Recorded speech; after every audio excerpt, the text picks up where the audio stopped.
Ano ang nagtutulak sa amin na gawin ang mga bagay na nagbibigay inspirasyon upang maging maliwanag ang pananaw at makamit ang higit pa. Kami ang Agricultural Training Institute Regional Training Center 5, ang ahensya para sa pagsasanay at siya ring extension arm ng Department of Agriculture sa Rehiyon 5. Pangunahing tungkulin namin ang maghatid ng mga pagsasanay upang palawakin ang produksyon sa agrikultura at pangingisda. Ang aming tanggapan ay matatagpuan sa bayan ng Pili sa probinsya ng Camarines Sur. Ang aming mga training facilities ang nagsisilbing daan tungo sa pinaigting na produksyon, pagproseso at pangangalakal sa larangan ng agrikultura at pangingisda. Saklaw ng aming operasyon ang mga lalawigan ng Bicol Region. Ito ang Albay, Camarines Norte, Camarines Sur, Sorsogon at mga isla ng Catanduanes at Masbate.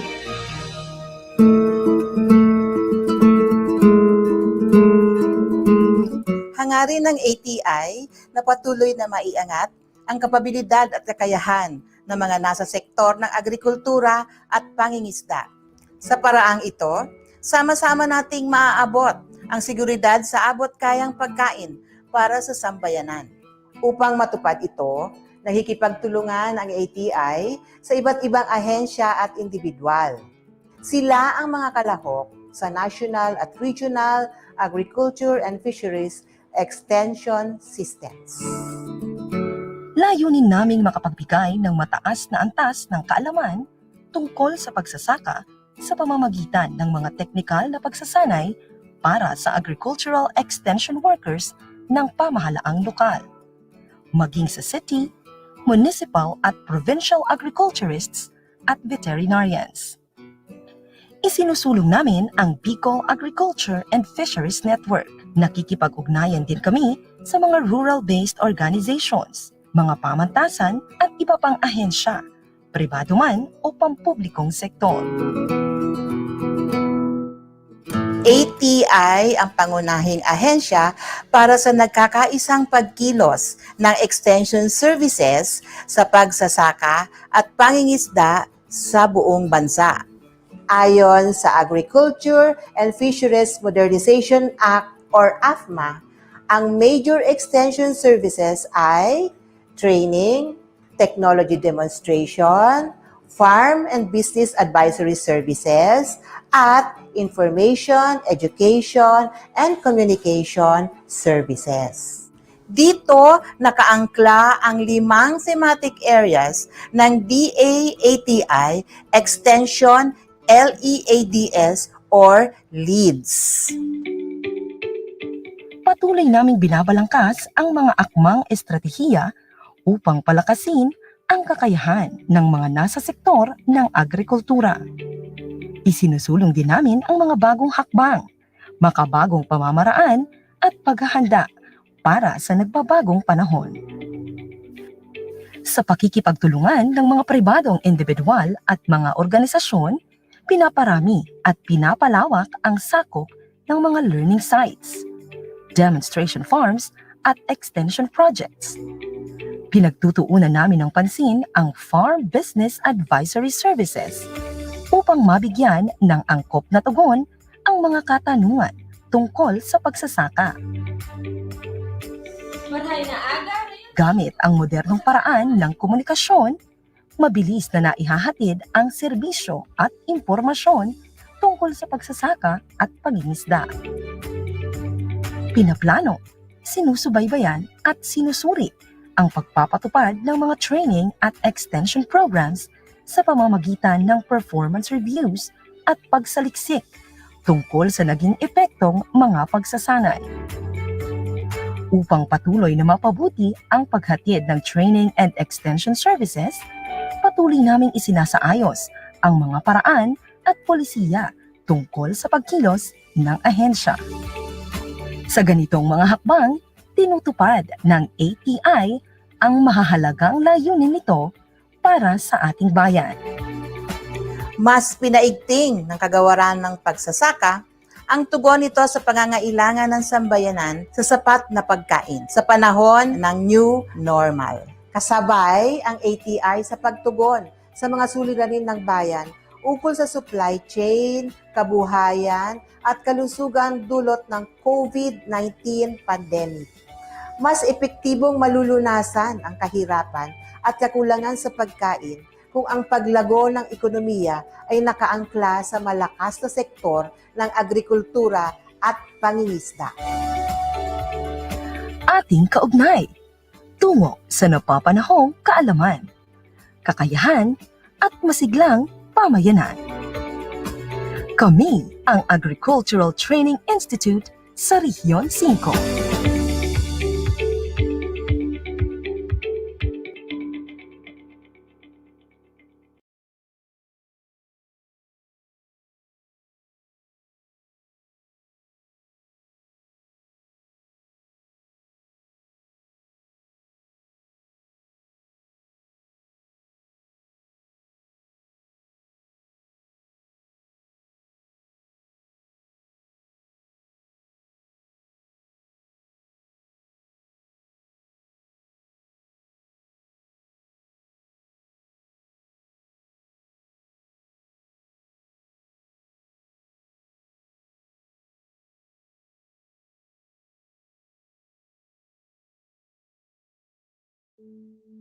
Very important na padagos na daw ang naguguram na mga farmers, kadakol kamo ng mga kaupinan, kamo ang masunod na henerasyon, ng mga producer, di pa nga maikuta sa ngaran ng agrikultura.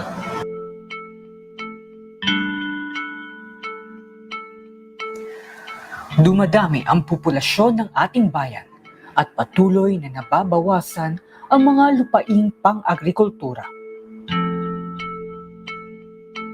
Tumatanda na ang ating mga magsasaka at bumababa ang bilang ng mga kabataang kumukuha ng mga kurso sa agrikultura.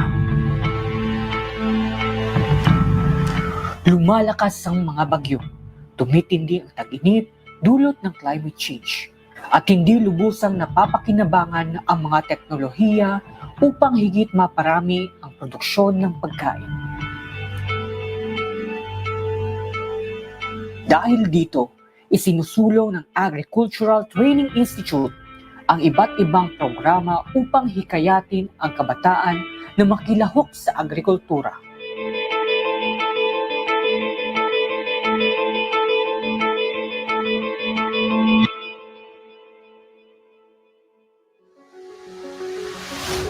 Taong 2013, inaprubahan ang 4-H Club Constitution and Bylaws kung saan kwalipikado maging 4-H member ang 10 hanggang 30 taong gulang. Dahil sa bagong 4-H bylaws, nagsimula na sa elementarya ang paghubog sa kabataan. Kinikilala ng ATI ang mga kabataang aktibo sa pagsasaka. Naging kalahok sila sa mga pambansang patimpalak. Sa 2017 Gawad Saka Search, naging national winner bilang Outstanding Young Farmers Organization ang Tingbao 4-H Club ng Aroroy, Masbate. Sa 2019 Gawad Saka Search, naging national winner bilang Outstanding Young Farmer ang Pangulo ng Kaditaan 4-H Club sa Magallanes, Sorsogon. Sa 2018 National Organic Agriculture Congress, kinalala bilang Outstanding Young Farmer ang Pangulo ng 4-H Bicol Regional Federation. Ang 4-H Club ng Pilar National High School sa Pilar, Sorsogon ay tumanggap ng akreditasyon mula sa United Nations Educational, Scientific, and Cultural Organization. Sa pakikipagtulungan ng mga lokal na pamahalaan, isinasagawa ng ATI ang iba't ibang pagsasanay para sa mga 4-H Club. Sinimulan ang 4-H Garden in the School sa mga paaralang elementarya at high school.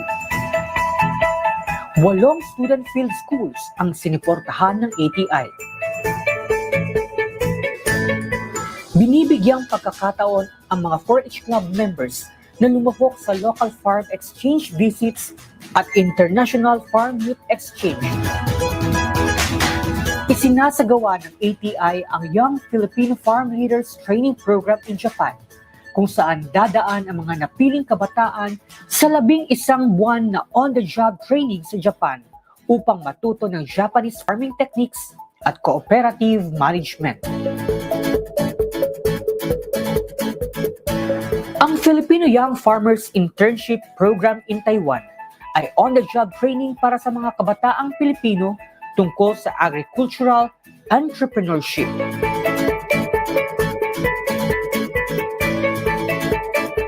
Ang Adapt a Farm Youth Program ay nagtuturo tungkol sa integrated farming system sa sakahan ng national o regional Gawad Saka Outstanding Young Farmer.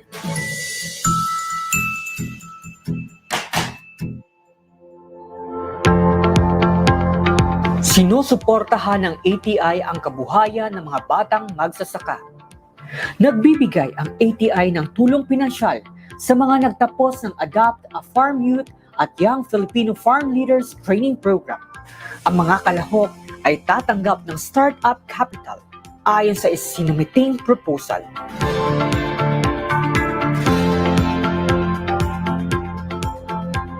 Patuloy ang paggabay sa mga kabataan sa pamamagitan ng monitoring, mentoring at coaching visits upang tuloy-tuloy ang pagtamo ng benepisyo mula sa mga pagsasanay. 3 4-H Young Farmers ang naging Certified Learning Site Cooperators ng ATI Bicol.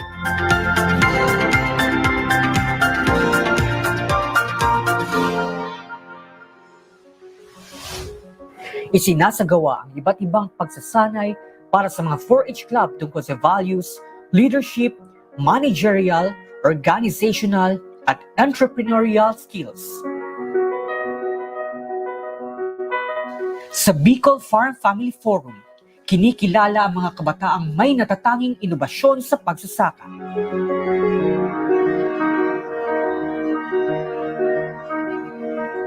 Sa Regional Youth Cup, kinikilala sa 4-Hers na nagwagi sa kompetisyon tungkol sa mga gawaing pang-agrikultura. Ang panalong kabataan ay kalahok sa National 4-H Convention.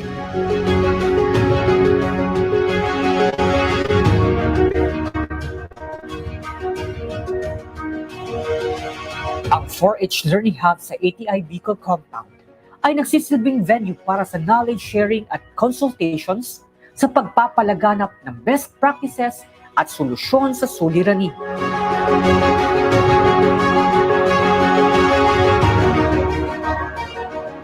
Labing-apat na ATI scholars ang kumukuha ng kursong BS Agriculture at Agricultural Engineering sa mga state universities and colleges o SUCs.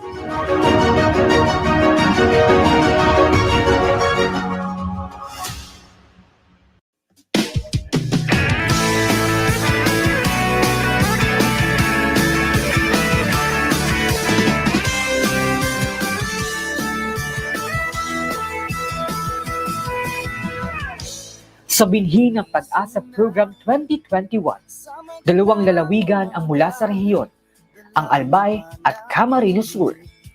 Bahagi ng mga pagsasanay ang leadership and values formation at mga teknolohiya sa pagsasaka. Di mo ba napupuna ang mundo'y sabik sa kislap ng iyong mga mata? Ang binhi ng Pag-asa Program ay may malaking tulong sa aming mga kabataan, lalong-lalo na sa mga kapwa ko kabataan na magsasaka. Yung mga natutunan ko and yung knowledge na pwede kong maibahagi sa mga kabataan.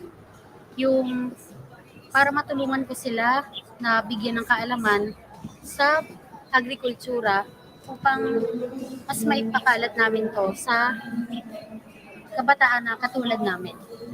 Napakalaking tulong po sa aming kabataan na may advokasya para sa magsasaka, na maging isang role model ng isang kabataan, tagapagtaguyod ng sa kabataang magsasaka para magkaroon sila ng interes. Gagamitin ko rin ang platform ng Facebook na kung saan ay magbibigay ako ng inspirasyon sa iba na kung paano nabago ng training na ito ang aking mindset at buhay kung paano ako magiging isang binhi ng pag-asa sa future. Nais ko na may dala-dala akong baon patungo sa aming komunidad. Hindi lang sa tahanan namin, kundi sa komunidad na maibabahagi ko sa bawat kabataan sa amin. My dear fellow youth, did you know that agriculture is the only key to uplift us from poverty? If we continue agriculture, if we practice agriculture, we can secure our foods and our personal needs. Yung hindi na tayo mag-aangkat sa ibang bansa. And aside from that, sabay-sabay tayong aangat ng nakangiti at walang pighati. Nasa kamay mo ang binhi ng pagbabago. Kabataan, ang pag-asa ng bayan, tagapagtaguyod ng agrikultura. Halina at itanim natin sa tamang panahon.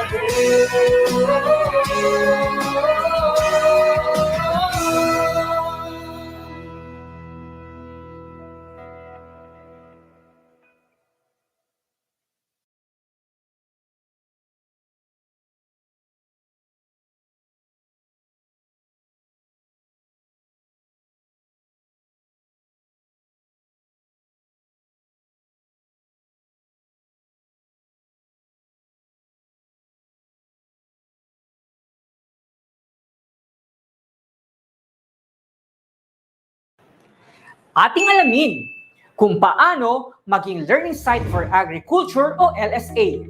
Ang LSA ay nagpapakita ng mahusay at produktibong agrikultura. Maaari itong nakatuon sa teknolohiya ng pagtatanim, pag-aalaga ng hayop o palaisdaan. Maaari rin naman itong nagsasagawa ng pagproproseso ng mga produkto mula sa sakahan. Ang LSA Cooperator ay nagpapakita ng mataas na antas ng kakayahan. Dahil dito, nagsisilbi silang modelo para sa iba pang sakahan o taniman ng komunidad. Nagsisilbing demonstration area para sa mga hands-on learning activities ang LSA. Dahil dito, kailangang may angkop na lugar o pasilidad ang LSA para sa technology demo, visitors holding area, washroom at toilet. Ano ang proseso sa pagsertipika ng LSA? May prosesong sinusunod para maging LSA. Una, kailangan may paalam sa aplikante ang mga tungkulin ng isang learning site. Pangalawa, kailangan magsumiti ang aplikante ng kanyang farm profile. Pangatlo, magsasagawa ang ATI ng field validation at ocular inspection. Pang-apat, ang pag-aproba o pagtanggi sa aplikasyon bilang LSA. Kapag nakapasa sa mga requirements ng aplikasyon, susunod na ang panglimang hakbang na kailangan gawin ng aplikante. Ito ang paggawa ng Farm Development Plan. Kapag nagawa na ito, isusumiti na ang aplikasyon sa ATI Central Office. Magsasagawa sila ng desk evaluation upang tiyaking akma at kumpleto ang mga dokumentong isinumite. Kapag nakapasa sa evaluation, ibibigay na sa ATI Regional Training Center ang LSA Certificate. Maaari nang pirmahan ang Memorandum of Agreement o MOA sa pagitan ng ATI RTC at LS Cooperator. Masaganang ani at mataas na kita, kayang abutin sa tulong ng partners natin. Ako po si Kuya Chan at yan ang ating alamin.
Just marhay na aldaw po sa Indugabos, or should I say, magandang tanghali po sa inyong lahat.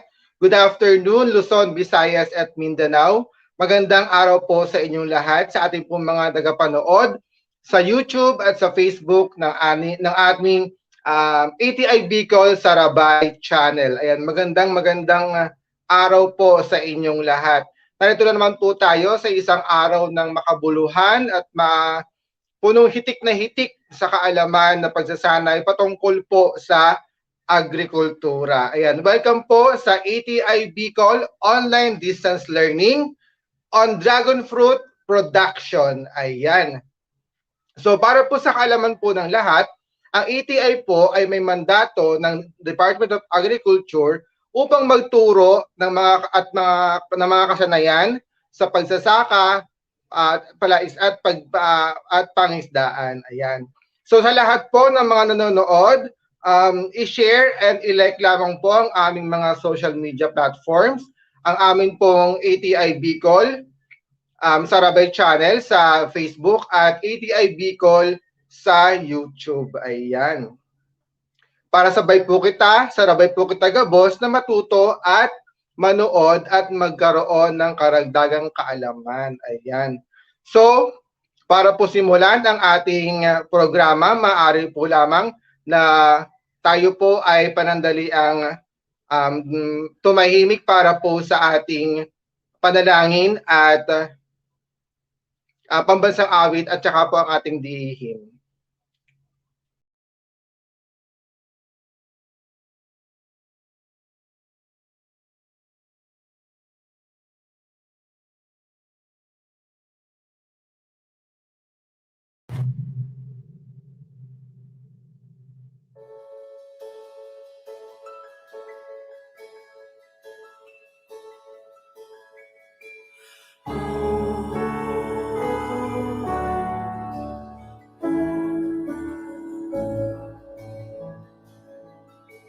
Father in heaven, hallowed be thy name. Your kingdom come, your will be done here as in heaven.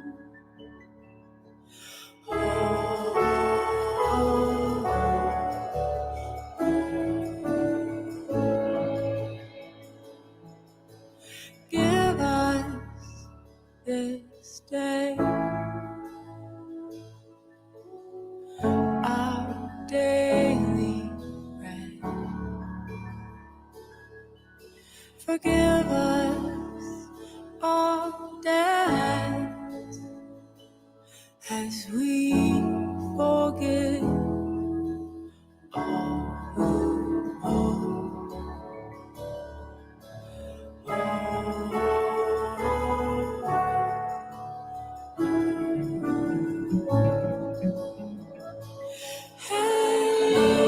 Lead us not into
sa bansa, katuwang ng mga magsasaka, katuwang ng mga mangingisda, kasama tungo sa pagpunta ng bansa. Sa gusto at magkabagong teknolohiya, iba yung kakayaan at lakas sa pagsasaka, sapat na suporta sa agrikultura at patnubay ng dakilang manlilingkod. Dito sa kagawaran ng pagsasaka, dito kami ay tapat na maglilingkod sa bansa. Katuwang ng mga magsasaka, katuwang ng mga mangingisda, kasama tungo sa pagmula ng bansa. Ulan na kabuhayan sa kanayunan, sagalang agisa ngayon hanggang kinabukasan, ay napakinabang sa kalakalan, sapat na pagkain sa laban ng bayan. Dito sa kagawaran ng pagsasaka, dito magmumula ang tunay na maglilingkod sa bansa. Katuwang ng mga magsasaka, katuwang ng mga mangingisda, kasama tungo sa pagmula ng bansa. Dito sa kagawaran ng pagsasaka, dito kami ay tapat na maglilingkod sa bansa. Katuwang ng mga magsasaka, katuwang ng mga mangingisda, kasama tungo sa pagmula ng bansa. Kasama tungo sa pagmula ng bansa, ng bansa, ng bansa.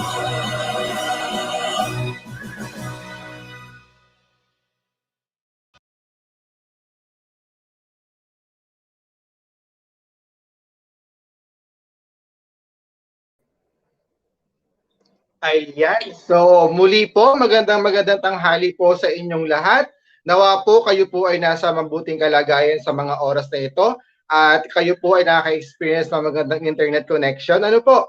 So, dahil po sa pandemic at COVID-19, ang ATI Bicol po ay hindi tumitigil sa pagtuturo at pagpapakalap ng mga kaalaman patungkol sa agrikultura. Kaya naman po kami dito sa ATI Bicol, meron po kami tinatawag na ODL or distance learning, online distance learning para po sa inyo na maparating po namin ang mga kaalaman patungkol po sa agrikultura. Ayan. So, sa ating pong mga registered participants, maaari po lamang paki-comment po sa ating comment section ng inyong buong pangalan bilang patunay po na kayo po ay naka-attend at kayo po ay nanonood sa amin ngayon, and para po ma-provide din po namin sa inyo kung ano po yung mga pwede pang mga kailangan nyong i-comply para po makuha ninyo ang mga certificates na para po sa inyo. Okay? So una po, kailangan po i-comment yung pangalan dun po sa ating comment. Ayan, i-comment lang po ang inyong buong pangalan. And syempre, meron po tayong prior to that, meron po tayong binigay ng mga participants info sheets, and sana po pakibigay po yun sa amin.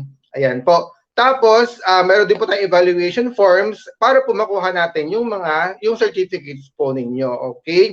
Sa mga hindi naman po naka-register, huwag po kayo mag-alala. Like and share lamang po ang aming Facebook page, ang aming isubscribe lang po ang aming YouTube account para din po sa mga susunod pa mga training, makasali na po kayo. Ayan po. Alright, so para po simulan ang ating pagsasanay, narito po ang aming Information Officer 3 ng Information Service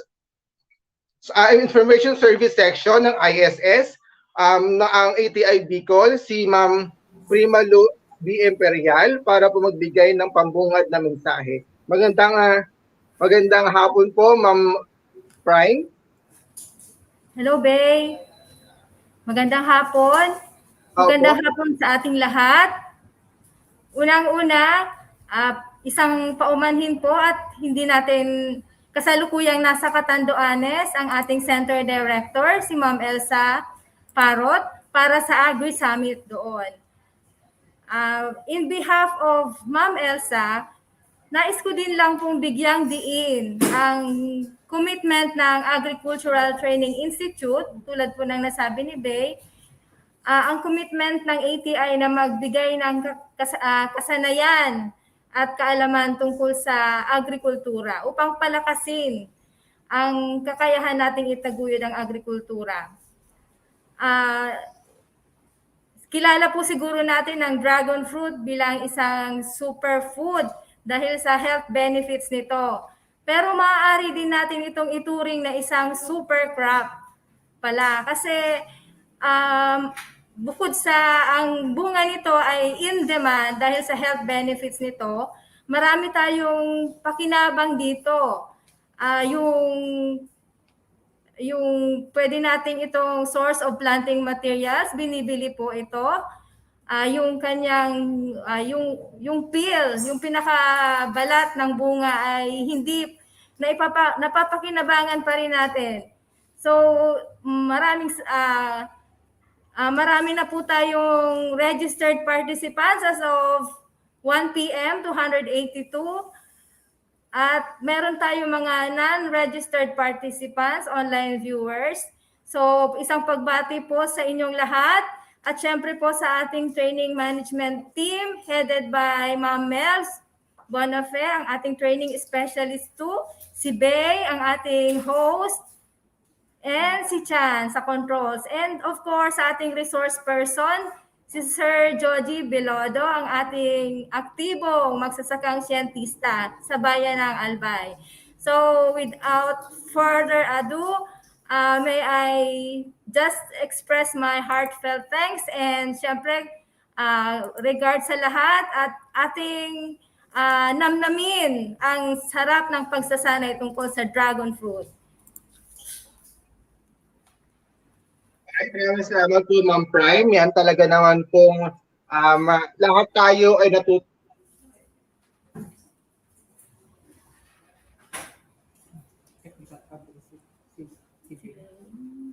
at madalas natatating sa mga handaan, sa mga hapagkainan, sa palengke, sa mga bilihan. At talaga namang masarap talaga ang dragon fruit. Ano po? Ayan. So para naman po ibigay sa atin ang kabuuang nilalaman ng pagsasanay na ito, narito po ang aming training specialist 2 at project officer po para sa pagsasanay na ito mula sa CDMS ng ATI Bicol. Wala pong iba kung hindi si Ma'am Melba SM Bernape. Ma'am, magandang hapon po.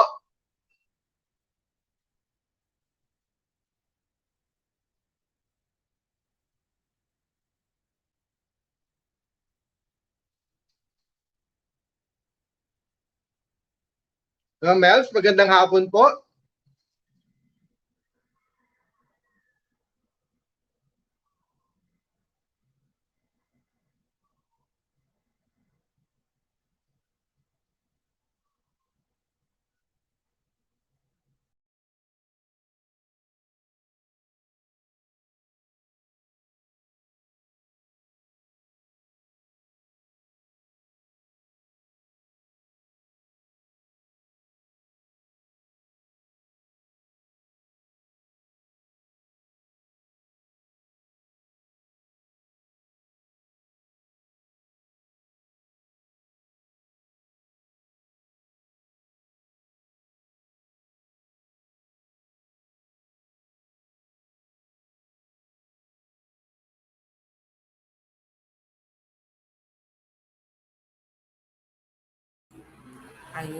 Ayun.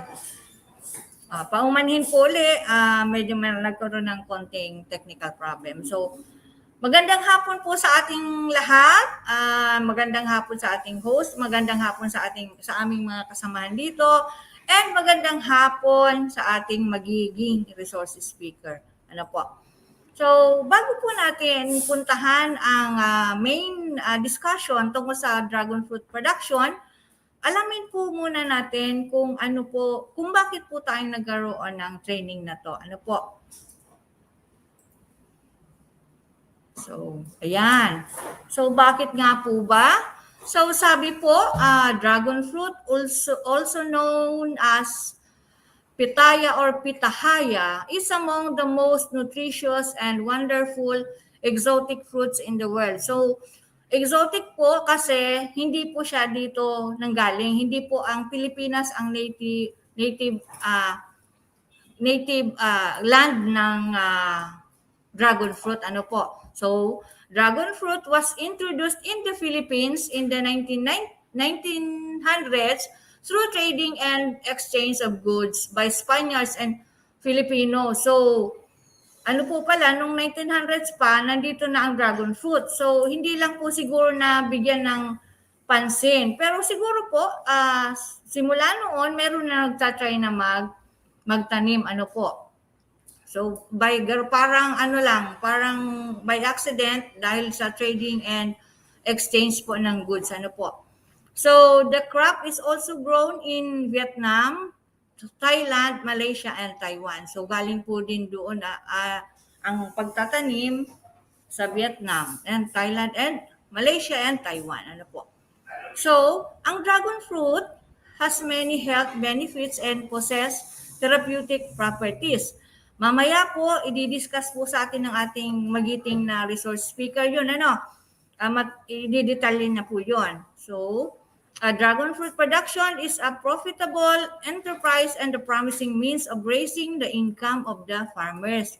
Yun po, may na the dragon fruit po, ang pagpaparami ng dragon fruit ay makakatulong po sa ating mga farmers in terms of income. Ano po. So, ang potential po nito ay very much bright because it commands a very high price in the local market. So, siguro po may nakakaalam na mahal po talaga ang dragon fruit sa inyo. Ano po? And then, syempre po, dahil nga po ang ATI ang naatasang magbigay ng mga extension services sa ating mga magsasaka at sa ating mga ibang stakeholders. So, minarapat po namin. And ito po ay in support din po sa DA Plant Program. So, minarapat po namin na handugan kayo ng pagsasanay na ito. Ano po? So, ang ating pong objective, syempre po, at the end of the activity, online participants are expected to be equipped with the proper technologies and management practices on dragon fruit production. And syempre po, malalaman natin ang potential nito as livelihood. Ano po? So, syempre po, pagkatapos niyong matuto, maaari na kayo or dapat kayo na magdi-discuss ng dragon fruit production technology. So, pag kayo po ay natuto na, yung hindi po nakapag-attend na malalapit sa inyong lugar, pwede na po kayong magturo. Ano po? Siyempre, kailangan alam na natin yung mga potential sa pagpaproduce po ng dragon fruit. So, yan nga po, ang ating participants ay open to all online learners. Sabi nga po ni Ma'am Prime kanina, we have 282 registrants. Ano po? So, sana madagdagan pa Ngayon po, ito po ang ating mga pag-uusapan or ating mga gagawin sa maghapon na to. Ngayon po, nagkakaroon tayo ng ating opening activities. Kanina, yung prayer natin, National Anthem, DA Hymn, yung ating pong message from our Info Officer 3, Ma'am Prime, and then ito nga pong ating overview of the activity. So, maya-maya po, pagkatapos ko, ang ating pong speaker ay magdi-discuss na po ng yung patong mga technologies po about the dragon fruit. So, opportunities for dragon fruit, uses and nutritional values, varieties, propagation of dragon fruit, yung site selection, yung mga cultural management na ito.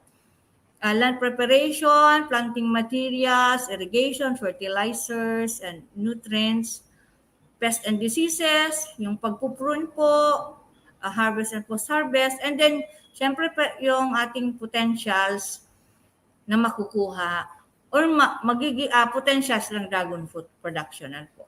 And then after that po, yung ating mga evaluation na naibigay po namin sa inyo yung sa link namin, ano po, sa infographics na info ad namin, na yung ating pong feedback, and kailangan po namin yun maibabalik natin. Pero siguro po later na ng ating training, ano po, yung online seminar. And then po magkakaroon tayo ng short closing program. So ayan po ang ating magiging resource person, si Mr. Joji B. Beludo, isang agripreneur, dragon fruit practitioner, may farm po sila, masipag na bata, isang magsasakang siyentista, at isang guro na rin si Joji. Yan po ang aming training management staff, ang aming overall supervision, aming center director. Sa technical supervisions, ang aming assistant center director, si Ma'am Vivian Vicarable, and technical supervision, Dr.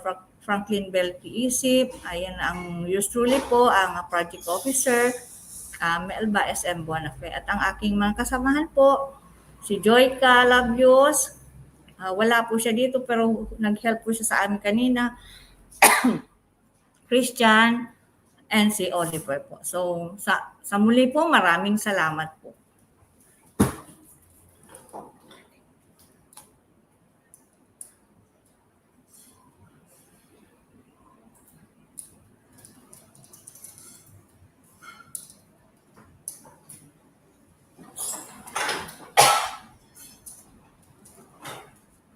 So ayan, maraming salamat po, Ma'am Melba.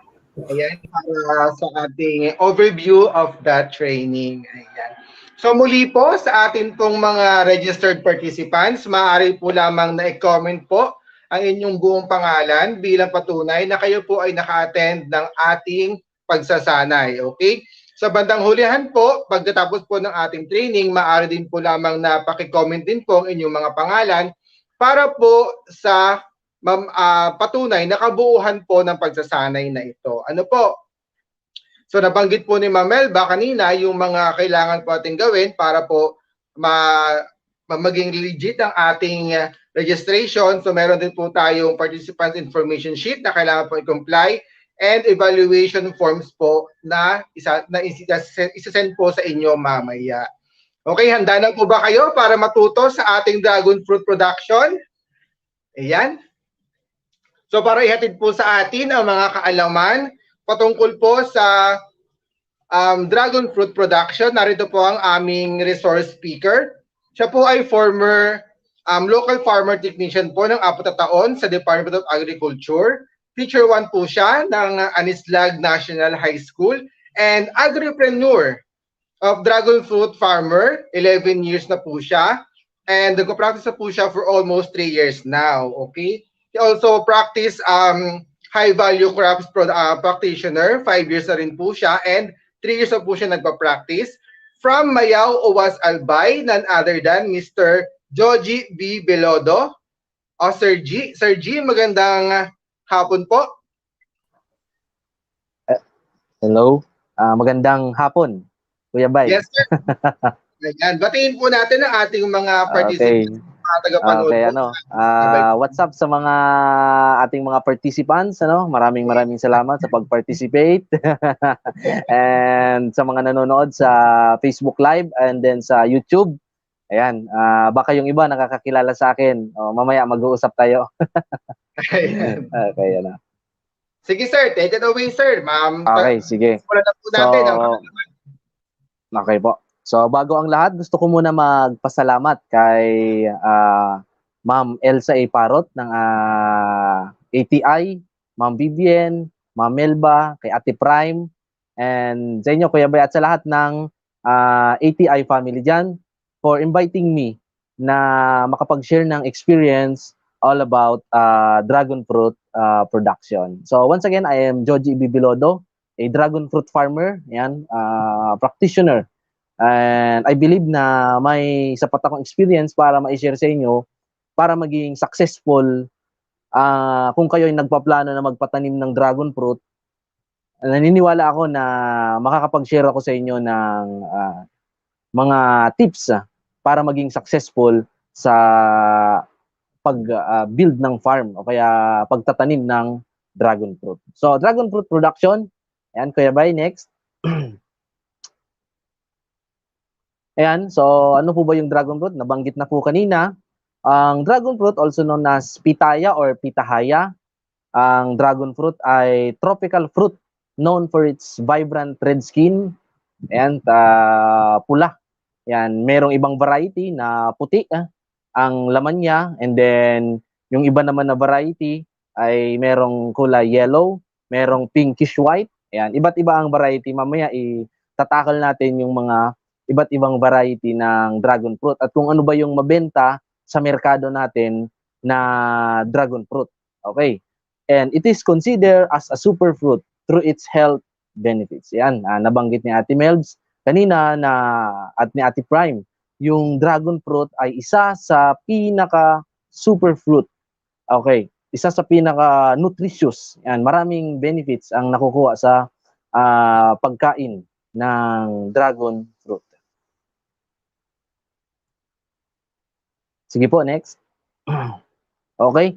So today, ano ba yung opportunity na pwede nating makuha sa pagkain or sa pagtatanim ng dragon fruit? Kung kayo man po ay nag-iisip na i-venture yung dragon fruit, nag-iisip kayo kung na mag-invest sa dragon fruit.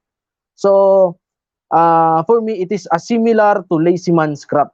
Ano ba yung similar? Ano ba yung lazy man's crop? So, pag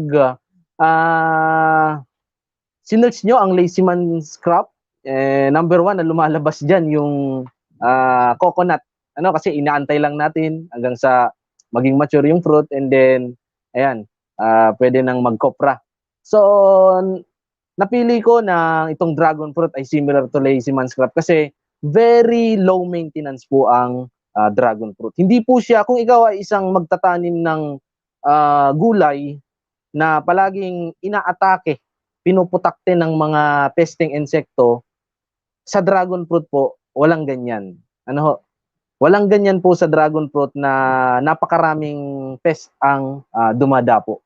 Ayan. So, the only thing na maintenance lang sa dragon fruit is yung weeding, and of course, and then fungicide. So mamaya isa-isahin natin 'yan sa mga susunod na slide. Okay, ano?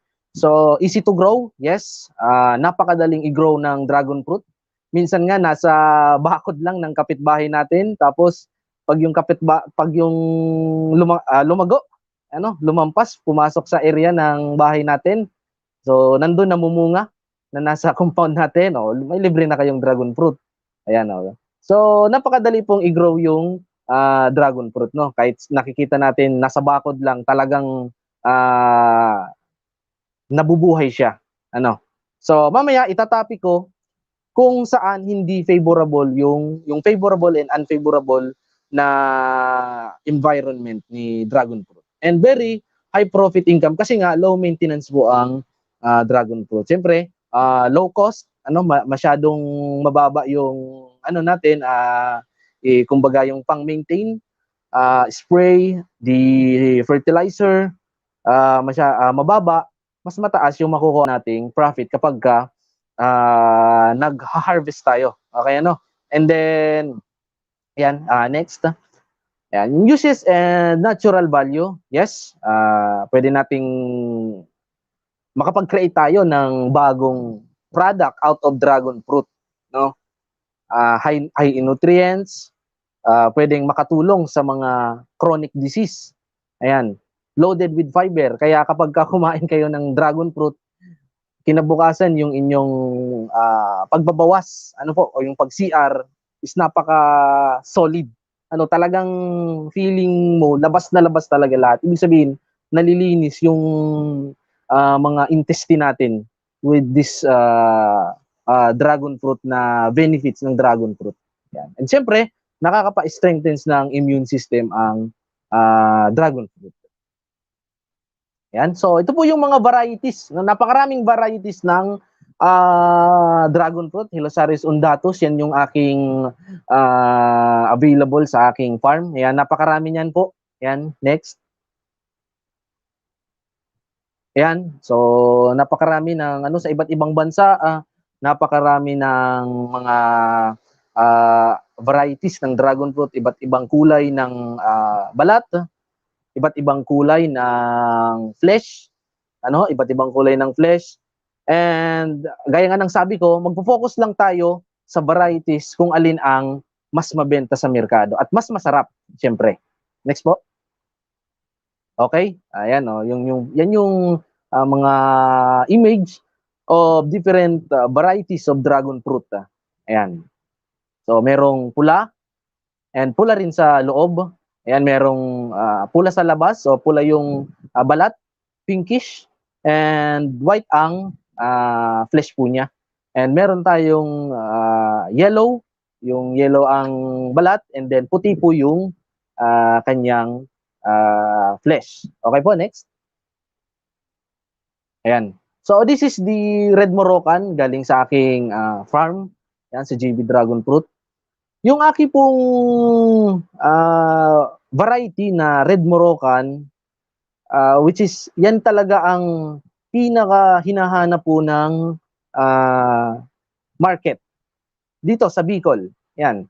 So, pag po bumibili ang buyer, pagka bumibili ang buyer, ang tanong niya palagi, anong kulay kuya ng laman ng dragon fruit nyo? Yan. So, hindi sila nagtatanong kung ano-anong variety.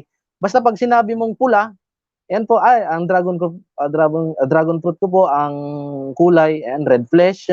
Yan. So, automatic, alam na nila, kumbaga, parang nakamarka na sa kanilang isipan kung ano yung lasa ng pulang dragon fruit o yung red flesh na dragon fruit. Yun nga, itong Red Moroccan. Ayan. Next po. Ayan, we have the Vietnam White. Ayan. Itong variety na to at saka Australian Isis Yellow o yung Isis Yellow, ayan, which is available din sa ating dito sa local na nagiging na siya, kilala na rin siya itong Isis Yellow. And then itong Vietnam White, ayan, alam na alam niya nila.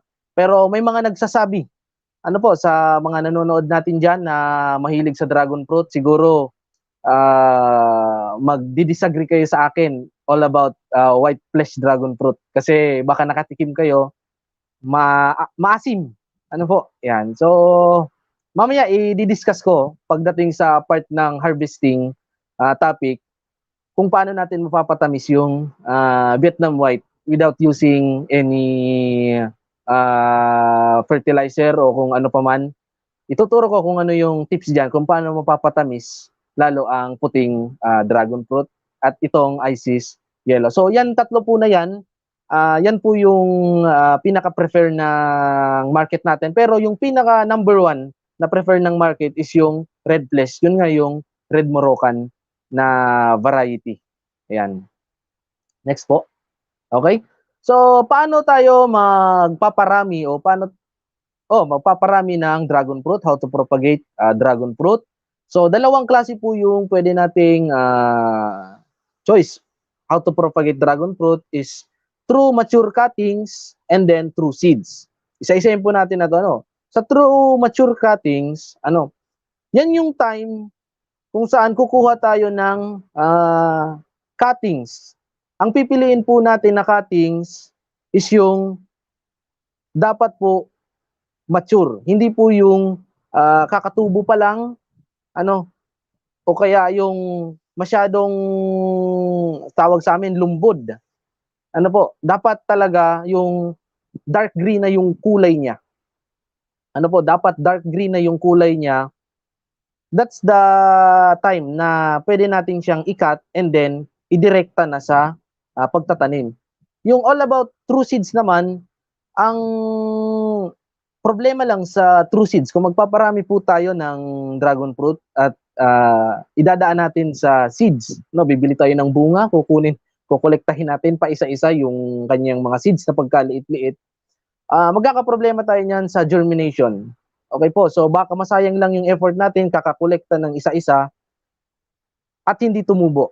Kasi nga yung germination, pero dito sa cuttings, 90% to 95% ang ang successful na tumubo ang ugat and then magbigay ng sanga agad-agad yung mature na cuttings. Sige po, next po. Yan. So how to choose mature cuttings? Ito yung gusto kong sabihin na kanina pa. Para po hindi mahirapan ng lahat, kung namunga na po yung inyong dragon fruit, after nyong, mag-harvest, yung sanga nun, yun na po yung pinaka-the best na pipiliin yung planting materials. Why? Because, kaya namunga siya, mature yung sanga. So, gagawin natin siyang planting materials, mature po yung ating planting materials. So, the best time na kukuha tayo o magko-collect tayo ng mature cuttings is end of fruiting season. So, kailan po ba nag-end yung fruiting season? So, as of now, October, November, sa November, ayan, patapos na yung fruiting season natin ng dragon fruit. So, ito na yung the best time na magko-collecta tayo ng mature na cuttings. O kung bibili man kayo sa, kung may kakilala kayo na may dragon fruit farm, hindi kayo basta-basta maloloko, pipiliin nyo yung mature o kaya yung dark green ang kulay, hindi masyado pang bata. And then, makikita nyo naman kasi makapal yung kanyang laman. Ano po? So, kung gusto nyong mag-graft sa mga succulents, yan din yung magandang gawing parang stock. Ano po? Gawing root stock ng sa gustong mag-graft ng succulents. Yan. Minsan kasi may tumatawag sa akin, nagtatanong kung pwede daw i-graft yan. Kailangan kasi dapat mataba talaga yung kanyang cuttings para kakapitan nung sayon nila. Okay, o yung selected nilang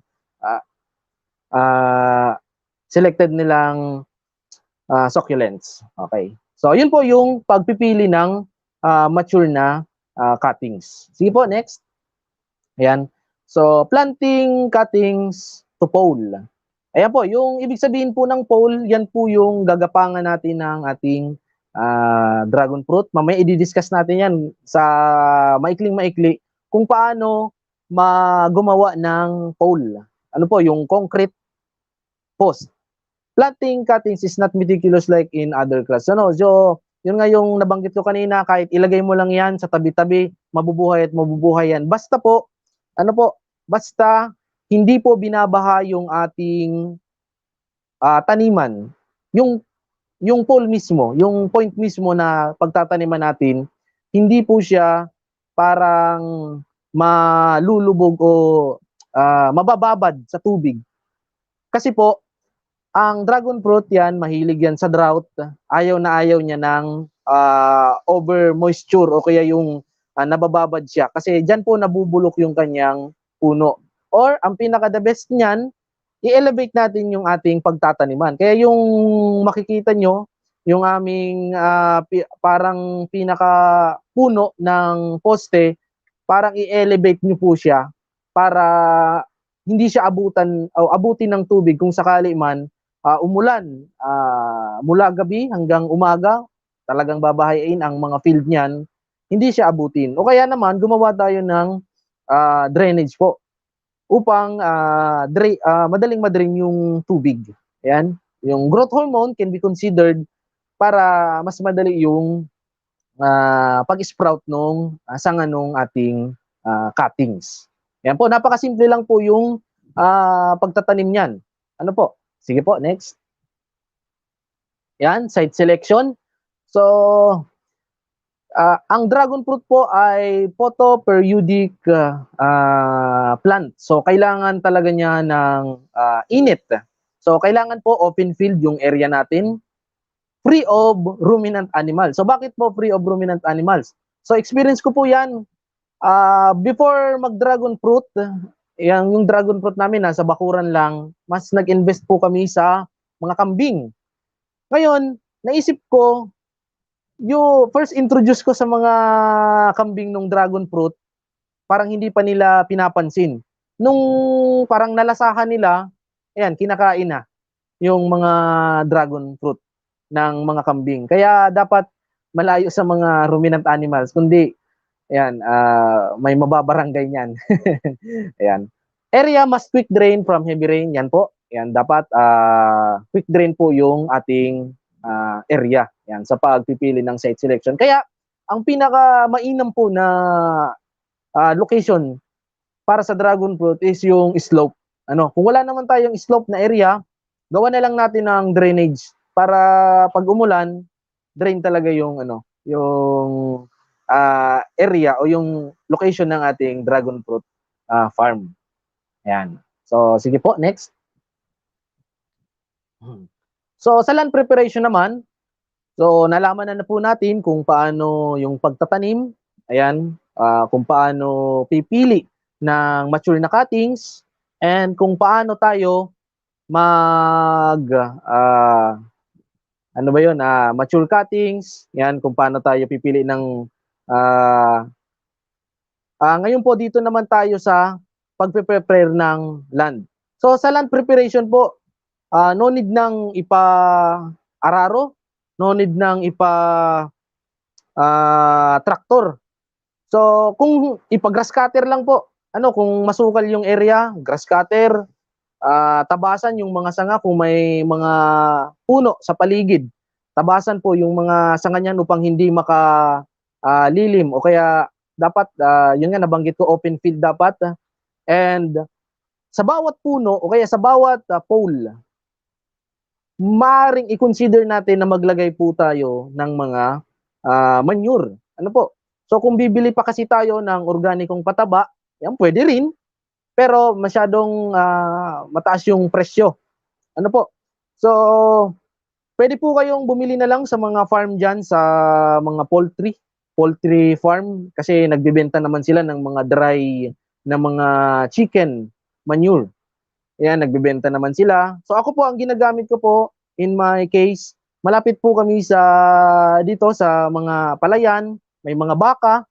Ayan, so kinokolekta ko, isa-isa yung mga tae ng baka, i-stackin, and then, ikakarmetelya, saka isa-isang lalagyan yung mga puno ng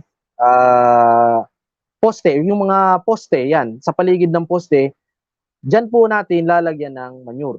So, kung magtatanong naman po kayo, baka may pinipili ang dragon fruit na lupa. Yan. So, syempre, kapag hindi mataba ang lupa, hindi mag-i-strive ng maganda yung dragon fruit o hindi magiging successful yung pag-venture natin sa dragon fruit. So, kailangan dapat i-consider natin palagi yung lupa.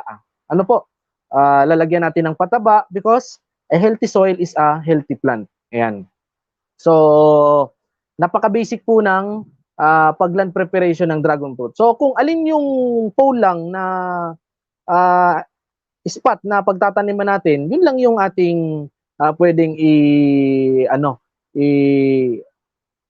i-asarol para mas maganda o kaya mas maganda yung penetration ng air and water and roots. Yan. So, sige po, next. Yan. So, sa paggawa naman po ng concrete post, ayan, medyo ito yung pinaka-expensive part sa pag-invest ng dragon fruit farm. So, kung tatanungin niyo po ako kung okay ba na kahoy na lang muna. So, kung wala pong puhunan, okay lang. Pero kung may puhunan lang naman, mas maganda po na mag-invest na tayo sa concrete post. Kasi po, dati ng experience ko yan na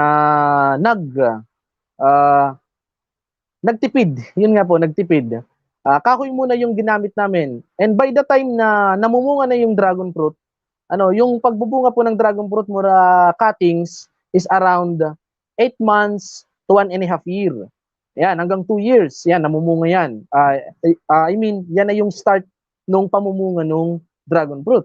So let's say, 2 years, after 2 years, saka namunga yung dragon fruit, kung kahoy, yung nilagay po natin na gagapangan ng dragon fruit, marupok na po siya sa loob ng 2 taon dahil nga sa ulan at init. So, pabar down na, babagsak na yung ating dragon fruit. kung saan yung time na namumunga na siya, kaya magiging sayang lang yung ating effort and time, yan, waste of money. So sayang.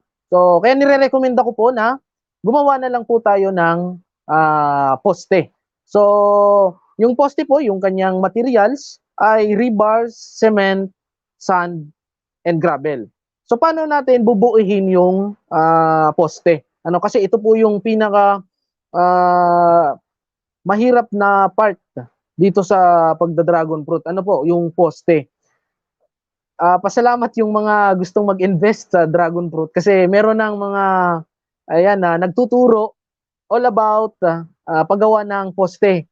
Ako nung nag-start ako year 2016 sa paggawa ng poste, ni isa sa YouTube walang tutorial kung paano gumawa ng poste. Kaya trial and error kami. Marami yung kasi sa trial and error talagang magagastuhan ka diyan. Yan, hindi naman ako expert sa paggawa ng poste.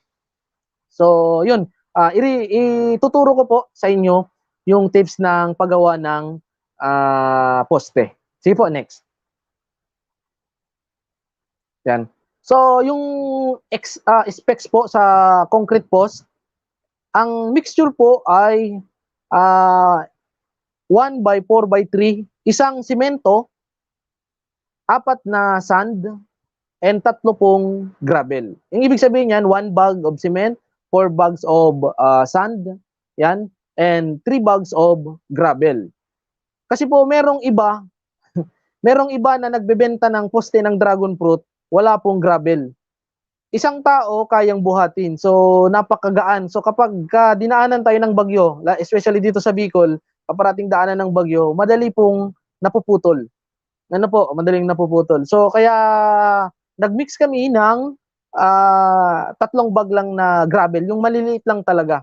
Ano po? So iwasan nyo na hindi siya maging ampaw, yung tinatawag na ampaw. Kasi diyan po yung weak point ng poste, diyan po yan mapuputol. Yan. Mamaya ipapakita ko yung mga putol kong poste dahil nga sa ampaw na yan sa pagmix ng ng poste.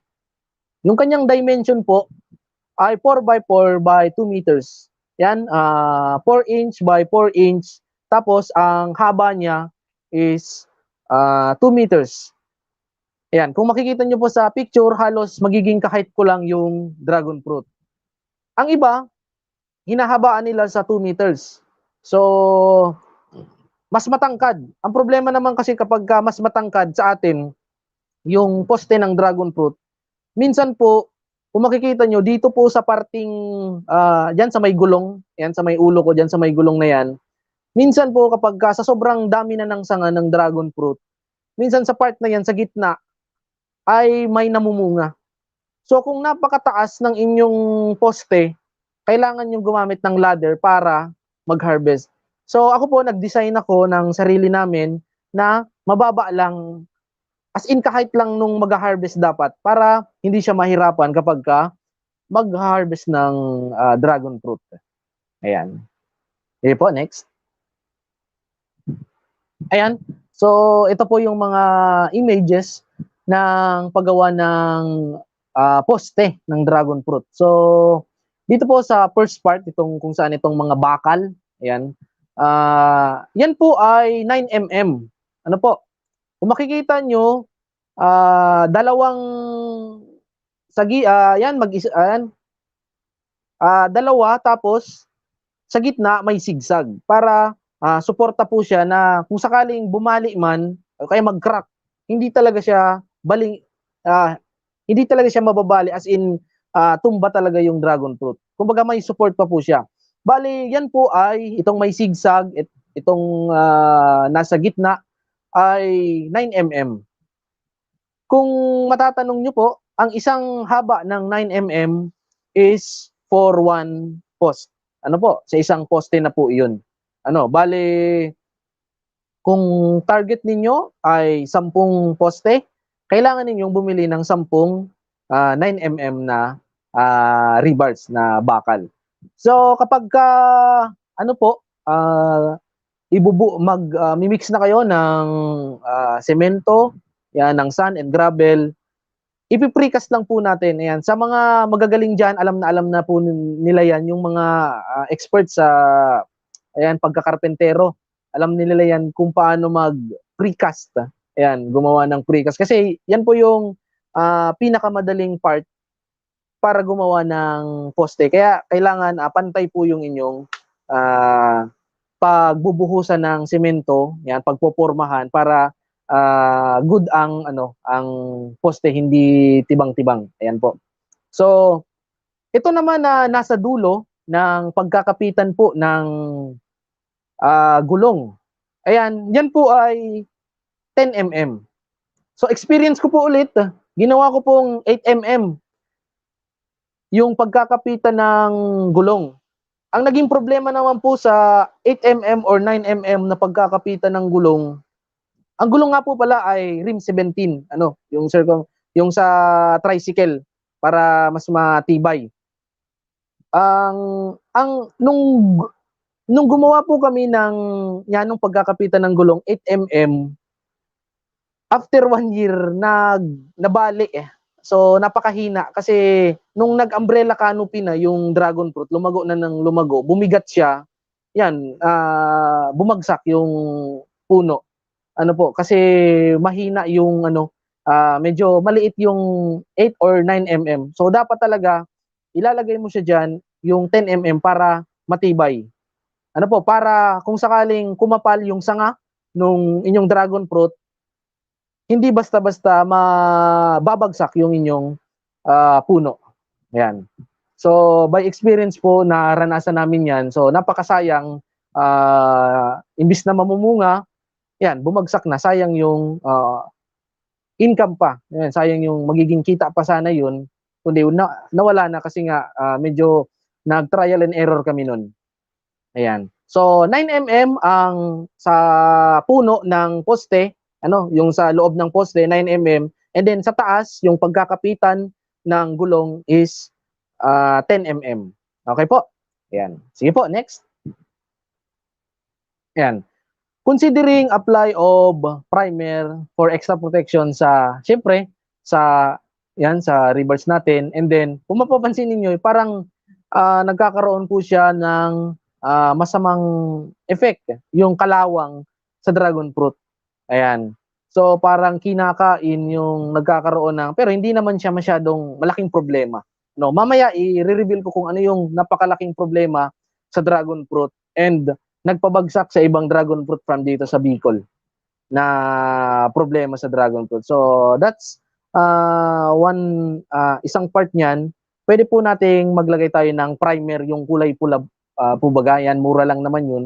Pwede nyong pakagawa nyo ng poste, pwede nyong pinturahan muna, ayan, bago, para kapag tumaas na yung sanga ng dragon fruit, ayan, protektado yung ating puno, and then yung poste, mas mataas o mas mahaba yung buhay. Ayan. Kasi nga exposed siya sa init at saka sa ulan. Sige po, next. Yan. So, ito po yung mga fault ko nung nag-i-start pa lang ako magpatanim ng dragon fruit.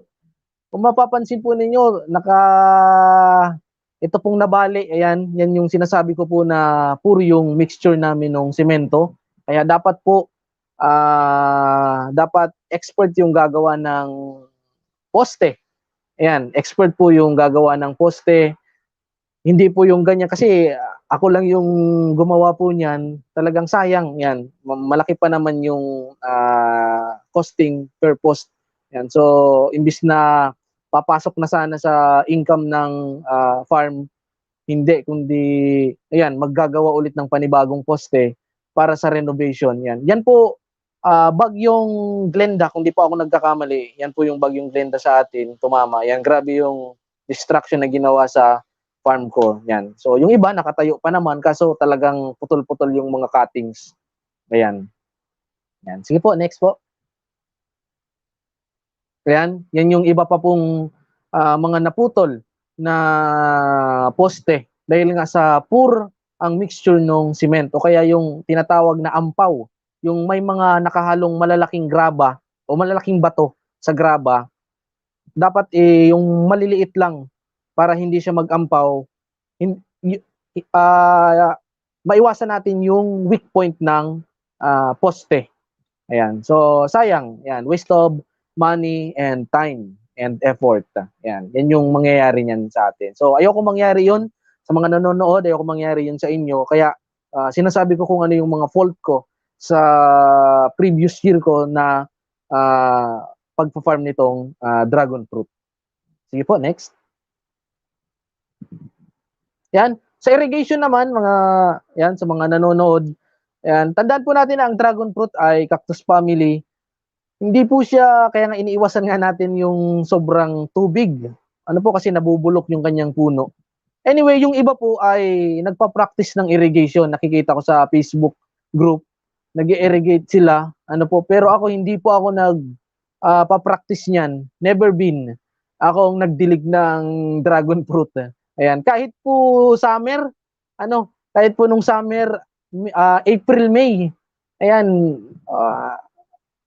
hindi naman nasira yung aking dragon fruit. Ngayon nga, nagbibigay pa rin ng maraming bunga sa akin. So, kaya, no need ng patubig sa dragon fruit. Hindi po siya katulad ng ibang tanim na gulay na kapag ka-summer, kailangan patubigan kasi hindi nagbibigay ng bunga o kaya madaling nalalanta. So, ang dragon fruit po, hindi. Meron lang isang talagang problem sa dragon fruit. Ayan. So, mamaya po, malapit na po yun sa susunod na slide. Sige po. Next po. Ayan. Sa nutrient management naman, ayan, next. Ayan. Sa early stage po nung pagtatanim natin ng dragon fruit, ayan, hindi po to maarte si dragon fruit. Ayan.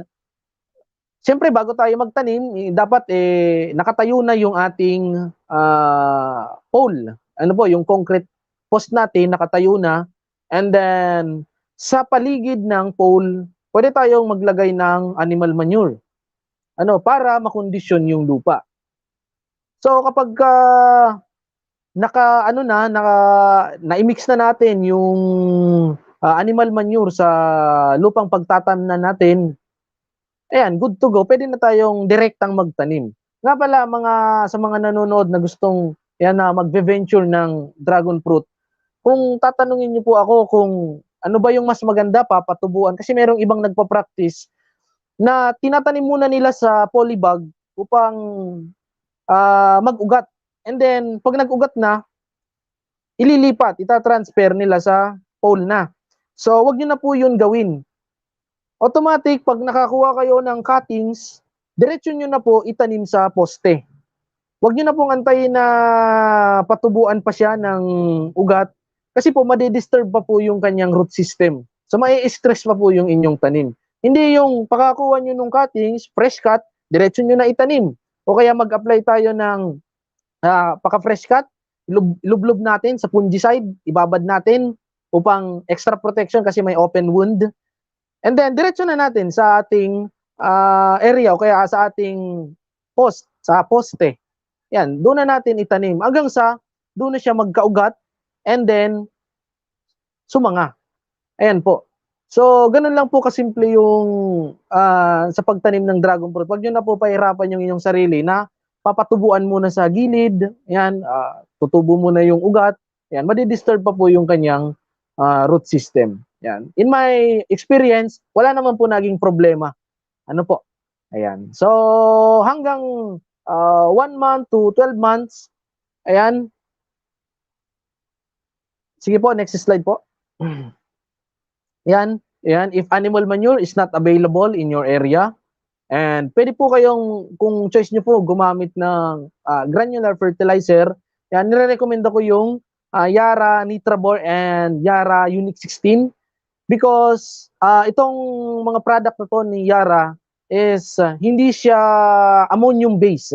Ayan, isa siyang nitrate base kung saan madali siyang i-absorb ng mga roots and then naiiwasan na masyadong maging acidic yung lupa. Okay po, no? So, isang lata lang po ng sardinas, sa Nitrabor and then Unique 16, tig isang lata lang ng sardinas, tunawin nyo sa 16 liters na tubig, and then, saka ninyo i-drench sa mga puno ng mga tanim ninyong dragon fruit. Tandaan po dapat may ugat na si yan, yung didiligan ninyo, syempre. Kasi baka diligan ninyo na bagong tanim, hindi pa po yan ma-absorb. Ano po? So, ang pagdilig po, hindi po sa katawan ng dragon fruit, kundi sa ugat. Okay. So, using drench application for 15 to 30 days after transplanting. Yung may ugat na po siya. Ano po? Yan, 15 days, yan, lumalabas na ang ugat niyan. Hanggang 30 days, yan, may ugat na yan. Pwede nyong applyan yan para sa kung hindi available yung manure sa inyong area. Ano po? Kumbaga, pang support lang yan. Ano? Hindi po yan halos every 15 days, 30 days gagawin. Pang support lang po siya. Ano po? Ayan. Sige po, next po. Ayan, yan yung fertilizer na pwede natin gamitin na pang support po sa ano. So, the best pa rin yung animal manure. Kasi yung animal manure, long lasting siya. Ano po? Ito naman, ang fertilizer na ito, fast effect pero hindi siya long lasting. Yan. Kumbaga pang support lang po siya na gumanda yung ating tanim na dragon fruit. Ayan. Sige po, next. Yan. Sa fruiting stage naman po, ayan, 1 to 2 years. Ayan. Application of manure can be considered at least 2 to 4 times per year. Ayan. Depende po yan sa obserbasyon nyo sa inyong dragon fruit. 2 to 4 times yan, nasa sa inyo yan. Kung ano ba yung pinaka beses, kung ilang beses natin lalagyan. Kasi po na bilang magtatanim kayo ng dragon fruit, kailangan maging observable kayo sa inyong farm. Ano po?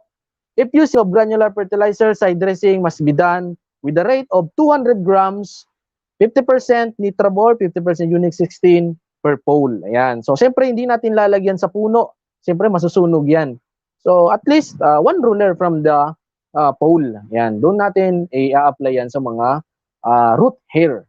Ayan. Kasi yun yung nag-absorb ng mga nutrients na kinakailangan. Ayan. Kung hindi po available yung o kaya wala kayo mapaghanapan ng animal manure. Yan. Kumbaga pang support lang po siya.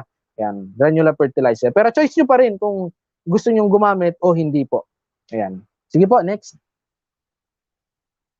Yan. So dito naman po tayo sa foliar fertilizer. Ito yung isa sa mga problema na kinakaharap ng ating mga nagpapatanim, baguhan pa lang sa pagpapatanim ng dragon fruit. Ayan. Minsan, may magtatanong sa akin kung ano ba problema o paano ba i-cure itong paglalaglag ng mga bulaklak ng dragon fruit. Yan, napakaraming nalalaglag na bulaklak ng dragon fruit. So, ang pag-apply po ng foliar fertilizer na may mataas na potassium, isa po yan sa nakakatulong na gumanda ang ating dragon fruit at maiwasan ang pag-a-abort ng mga bulaklak kung ito ay nasa stage ng pamumunga. Okay po. So, sa isang puno, pwede po kayong bumilang kung ilan yung bulaklak. Ano po? Kung ilan yung bulaklak. So, kapag binilang ninyo, halimbawa sa isang pole, merong 10 na bulaklak. And then, merong isa lang yung nalalaglag. So, okay siya. Wala siya masyadong problema. Normal yan. Yan, isa lang. Pero kung sa 10 bulaklak, halos 9 yung nalalaglag na bulak na, yun nga, na-abort na flower, is kailangan nyo pong mag-apply ng foliar fertilizer. Yan. Kumbaga, itinuturo ko pa lang yung tips kung paano natin i-observe kung kailan dapat mag-apply ng foliar fertilizer. Ayan. So, pag abort ng flower, yan, natural yan. Pero kung napakaraming na-abort na flower, yan, problema yan kasi imbis na mag-develop into fruit and magiging, ayan, pang konsumo natin or pang benta sa yan, pang benta, magiging income natin, yan, nagiging bokya pa. Ano, kasi yun nga, because of aborting flowers. So, isa yan sa mga naging problema ng mga kapwa natin na magtatanim ng dragon fruit. So, foliar fertilizer, napakarami yan sa market. Yan, meron ding mga concoction na may high in potash na pwede nating i-gamitin. Pwede rin po yun. Yan. Sige po, next. Yan. Dito naman po tayo sa pest and disease. Okay pa, no? Ngayon po, kung yung number 1 na isang problema sa dragon fruit ay pag-abort ng flowers, so pangalawa po dito, itong pong mga peste at atong disease. So dito muna po tayo sa peste. So nabanggit ko kanina na wala masyadong peste sa dragon fruit. Hindi po tulad sa yan, kung meron ditong nanonood na magtatanim ng sili, magtatanim ng talong o kaya magtatanim ng sitaw. Ano po, sa sitaw meron tayong pod borer, ayan, meron tayong aphids, meron tayong ayan, kapitbahay na nauuna sa atin mag-harvest. Ayan, biro lang. And then meron tayong, basta napakaraming peste sa sitaw. Sa talong naman meron tayong shoot borer, ayan, yung uod sa mga talbos. Meron naman tayong mga uod sa bunga. Meron naman mga blight, mga bacterial diseases na kinakaharap sa mga magtatanim ng eggplant. Yan po, kumbaga napakaraming pest na pwedeng i-consider o na kinakaharap ng mga magtatanim ng gulay. So sa dragon fruit po, ayan, sa experience ko, dalawa lang po yung problema sa o kaya peste sa dragon fruit. Ito pong garden snail at itong isa is yung red ant. Kasi merong dalawang ant sa dragon fruit, yung itim, hindi naman siya nakakasira. Kaya naglagay ako ng picture, hindi ko nilagay na ants lang kasi merong itim na ants na langgam sa dragon fruit, hindi naman siya masyadong destructive. Ito pong red ants, yan po yung destructive. Sige po, next. Ayan. Yung snail, kinakain niya, hindi ko na picturean kasi yun eh. Ang kinakain ng snail is yung flower. And then yung mga sanga na maliliit ng dragon fruit. Sumasanga pa lang ng 1 inch, yan yung kinakain ng snail kasi yun nga, malambot pa. Pero dito po sa red ants, kung nakikita nyo dito po sa picture, ayan, yan po yung picture, yan po yung problema na dinadala ni red ants. Pinapapangit niya po ang quality appearance ng dragon fruit.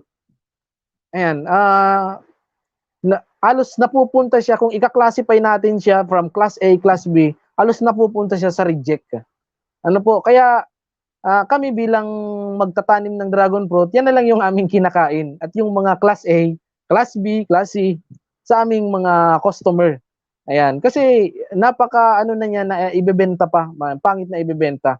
Ayan, yan yung problema na dinadala ng red ants. At meron pang isang problema pang dinadala yung red ants. Next po. Yan. Kung makikita po ninyo, ito po yung pinakadulo nung sanga nung dragon fruit.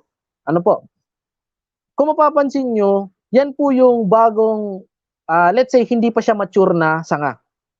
So pag hindi pa mature, hindi pa po malambot pa po siya, hindi ko alam kung bakit yan yung kinakain ng ng red ants na yan. Ayan, yan yung nagiging itsura. And then after niyang makagat-kagat ng red ants, diyan na po papasok yung mga sakit. Ayan, kung makikita ninyo, naninilaw na po siya. Ayan. Kapag napabayaan po natin yan na paninilaw na yan, diretso yan papunta sa pinakapuno hanggang sa mamatay na yung ating tanim na dragon fruit. Ayan. So, isa pa po yan sa nagiging problema sa dragon fruit yan na red ants na yan. Pero sa mga eksperto na sa pagtatanim, napakadaling i-control ang langgam na yan, ang red ants. Ayan. Para sa kaalaman ng karamihan, yan, ang diskarte lang po para ating sugpuin yung red ants na yan. Next po. Yan, yung control measure. Pwede po tayong gumamit ng, yan, sa YouTube may mga tutorial ng home remedy for control ants, like yung paghahalo ng vinegar at dishwashing liquid. Yan, napaka-effective din po nun. Pero kung malawakan po yung inyong ipapatanim, mga 500 na poste, so medyo magagastusan po kayo niyan. Ayan, pwede po kayong gumamit ng pesticide for fast kill. And dapat po maingat po yung paggamit natin ng pesticide. So paano tayo magiging maingat? Ano po sa paggamit ng pesticide? Kasi pwede yan makakontaminate and then makapagdala sa atin ng sakit. Ano po? So, ang tips ko po dyan sa inyo, kung gagamit kayo ng pesticide for fast kill sa ants, ano po? Dapat ang gagamitin po ninyo ay yung hand sprayer lang. Hindi po yung knapsack sprayer. Okay. So, hand sprayer lang ang inyong gagamitin. And kapag yan ang ginamit ninyo na hand spray, ang tatargetin lang po ninyo na papatayin na ants is yung part kung saan meron lang langgam. Kaya hindi ko nire-recommend na gamitin yung knapsack sprayer kasi po ito ay pwedeng kasi may mist kasi yan eh, yung nozzle niyan, mist, pwedeng makasira pa sa ibang kaibigan na insekto.